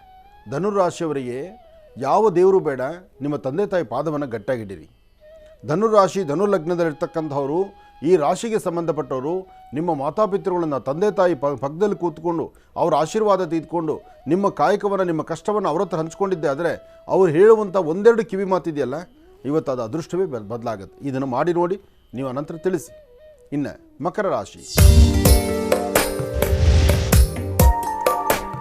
ಮಕರ ರಾಶಿ ಮಕರ ಲಗ್ನ. ಮಕರ ರಾಶಿ ಮಕರ ಲಗ್ನದಲ್ಲಿರ್ತಕ್ಕಂಥವ್ರಿಗೆ ಆರೋಗ್ಯದಲ್ಲಿ ಸಣ್ಣ ಪುಟ್ಟ ವ್ಯತ್ಯಾಸ ಆಗುತ್ತೆ. ಮನಸ್ಸು ನೆಮ್ಮದಿ ಇಲ್ಲ, ಚಂಚಲತೆ ಇದೆ, ಏನೋ ಒಂದು ಆತಂಕ ಇರುತ್ತೆ, ಭಯ ಇರುತ್ತೆ. ಈ ಕೆಲಸ ಆಗುತ್ತೋ ಇಲ್ವೋ, ಈ ಸಾಧನೆ ಮಾಡಲಿಕ್ಕಾಗುತ್ತೋ ಇಲ್ವೋ, ಅಥವಾ ನಾನೇನೋ ವ್ಯವಹಾರ ಮಾಡಿದ್ದೀನಿ, ಆ ವ್ಯವಹಾರದಿಂದ ನಾನು ಏನೋ ದೂರ ಆಗೋಗ್ತೀನೇನೋ, ಇಂಥ ಕಷ್ಟ ನಾನು ಹೆಗಲಿರುತ್ತೇನೋ, ಈ ಪ್ರಕಾರವಾದಂತಹ ಬೇರೆ ಬೇರೆ ಥರ ಚಿಂತನೆಗಳು ನಿಮಗೆ ಎದುರಾಗುತ್ತೆ. ಆದರೆ ಈಗಲೇ ನೀವು ಧೈರ್ಯ ತಂದುಕೊಳ್ಬೇಕಾದ್ದು, ಈಗ ಎಚ್ಚೆತ್ಕೊಳ್ಬೇಕು. ನೀವು ಈಗ ಎಚ್ಚೆತ್ಕೊಂಡು ಧೈರ್ಯವನ್ನು ತಂದುಕೊಂಡ್ರೆ ಅಸಾಧ್ಯವಾದ್ದನ್ನು ಸಾಧನೆ ಮಾಡ್ಕೊಳ್ತೀರಿ, ಇಲ್ವಾ ಸಮಸ್ಯೆಗೆ ಪುನಃ ಈಡಾಗ್ತೀರಿ. ಅದಕ್ಕಾಗಿ ಬಹಳ ಎಚ್ಚರಿಕೆ ಬೇಕಾಗಿದೆ. ನೀವು ಮಾಡುವಂಥ ಕೆಲಸದಲ್ಲಿ ಏನಾದರೂ ಒಂದು ಬದಲಾವಣೆ ತಂದುಕೊಳ್ಳುವಂಥ ಕಾಲನೂ ಹೌದು. ಅದಕ್ಕಾಗಿ ನೀವು ಮಾಡಬೇಕಾದ್ದು ಮಹಾಗಣಪತಿಯನ್ನು ಪ್ರಾರ್ಥನೆ ಮಾಡಿ. ಓಂ ಗಂ ಗಣಪತಿಯೇ ನಮಃ, ಓಂ ಗಂ ಗಣಪತಿಯೇ ನಮಃ. ಕೆಂಪು ಹೂಗಳಿಂದ ಗಣಪತಿ ಪಾದದ ಮೇಲೆ ಕೆಂಪು ಹೂಗಳನ್ನು ಹಾಕಿ, ಕೆಂಪು ಗಂಧವನ್ನು ಗಣಪತಿಯ ಪಾದಕ್ಕೆ ಹಚ್ಚಿ, ಉಳಿದಿರ್ತಕ್ಕಂಥ ಗಂಧವನ್ನು ಮಕರ ರಾಶಿಯವರು ಹಣೆಗೆ ಹಚ್ಕೊಳ್ಳೋದ್ರಿಂದ ಇರ್ತಕ್ಕಂಥ ದೋಷ ಮುಕ್ತರಾಗ್ತೀರಿ, ಶಾಂತಿ ಸಮಾಧಾನವನ್ನು ಸಿದ್ಧಿಪಡಿಸ್ಕೊಳ್ತೀರಿ. ಇನ್ನು ಕುಂಭರಾಶಿ. ಕುಂಭರಾಶಿ ಕುಂಭಲಗ್ನ. ಕುಂಭರಾಶಿ ಕುಂಭಲಗ್ನದಲ್ಲಿರ್ತಕ್ಕಂಥವ್ರಿಗೆ ಆರೋಗ್ಯದಲ್ಲಿ ಸ್ವಲ್ಪ ವ್ಯತ್ಯಾಸ, ಮನಸ್ಸು ನೆಮ್ಮದಿಯಿಂದ ಇರತಕ್ಕಂಥದ್ದು, ಅಧಿಕವಾದಂಥ ಚಂಚಲತೆ ಇರತಕ್ಕಂಥದ್ದು, ಪ್ರತಿ ಕ್ಷಣವೂ 4 ವಿಭಿನ್ನ ಆಲೋಚನೆಗಳು ತಲೆಗೆ ತುಂಬುತ್ತಾ ಇರತಕ್ಕಂಥದ್ದು. ಏನೇ ಮಾಡಿ ಒಂದು ಸಮಾಧಾನವಾಗಿರಬೇಕು, ತೃಪ್ತಿಯಾಗಿರಬೇಕು, ಎಂದಷ್ಟು ಫಲಗಳನ್ನು ಸಿದ್ಧಿಪಡಿಸ್ಕೊಳ್ಬೇಕು ಅಂದರೂ ಸಾಧ್ಯವಾಗದಿರೇ ಇರತಕ್ಕಂಥ ಪರಿಸ್ಥಿತಿಯಲ್ಲಿದೆ. ಅಂದರೆ ಇವತ್ತಿನ ಗ್ರಹಸ್ಥಿತಿಗಳು ಅಷ್ಟು ಸರಿ ಇರತಕ್ಕಂಥದ್ದಲ್ಲ. ಅದಕ್ಕಾಗಿ ಎಚ್ಚರಿಕೆಯ ನಡೆಯಬೇಕು. ಜೊತೆಗೆ ನೀವು ನಂಬಿರ್ತಕ್ಕಂಥ ದೈವದ ಅನುಗ್ರಹ ಬೇಕು. ಒಂದು ಕಡೆ ವಿಷ್ಣು ಆರಾಧನೆ ಇರಲಿ, ಮತ್ತೊಂದು ಕಡೆ ಶಕ್ತಿ ದೇವತೆಯ ಆರಾಧನೆ ಇರಲಿ. ದೇವಿಯ ಔಪಾಸನೆಯಿಂದ ಶನೈಶ್ಚರಾಯ ನಮಃ ಎಂಬತಕ್ಕಂಥ ಗ್ರಹದ ಅಂದರೆ ಶನೈಶ್ಚರನ ಅನುಗ್ರಹದಿಂದ ಶನೈಶ್ಚರ ಮಂತ್ರವನ್ನು ಜಪಿಸೋದ್ರಿಂದ ತುಂಬ ಬದಲಾವಣೆಯನ್ನು, ಹೆಚ್ಚಿನ ಫಲಗಳನ್ನು ಖಂಡಿತ ಸಿದ್ಧಿಪಡಿಸ್ಕೊಳ್ತೀರಿ. ಒಳ್ಳೆಯದಾಗಲಿ, ಶುಭವಾಗಲಿ. ಇನ್ನು ಕಡೆಯ ರಾಶಿ ಮೀನರಾಶಿ. ಮೀನರಾಶಿ ಮೀನಲಗ್ನ. ಮೀನರಾಶಿ ಮೀನಲಗ್ನದಲ್ಲಿರ್ತಕ್ಕಂಥವ್ರಿಗೆ ಚಂದ್ರ ಚೆನ್ನಾಗಿದ್ದಾನೆ, ಗುರು ಚೆನ್ನಾಗಿದ್ದಾನೆ, ಗುರುಬಲ ಇದೆ. ಇವತ್ತು ಆರ್ಥಿಕ ಪರಿಸ್ಥಿತಿ ಅಭಿವೃದ್ಧಿ ಆಗುತ್ತೆ. ಮಹಾವಿಷ್ಣುವಿನ ಅನುಗ್ರಹದಿಂದ ಇಷ್ಟಾರ್ಥವನ್ನು ಸಿದ್ಧಿಪಡಿಸ್ಕೊಳಂಗಾಗುತ್ತೆ. ಆದರೆ ಇದೆಲ್ಲ ಕಾರ್ಯಗಳು ಸಿದ್ಧಿ ಆಗಬೇಕಾದ್ರೆ ಒಂದಷ್ಟು ಹೆಸರು ಕಾಳು ಹಸಿರು ಬಟ್ಟೆಯಲ್ಲಿ ಗಂಟು ಕಟ್ಟಿ, ಹೆಸರು ಕಾಳನ್ನು ಹಸಿರು ಬಟ್ಟೆಯಲ್ಲಿ ಗಂಟು ಕಟ್ಟಬೇಕು.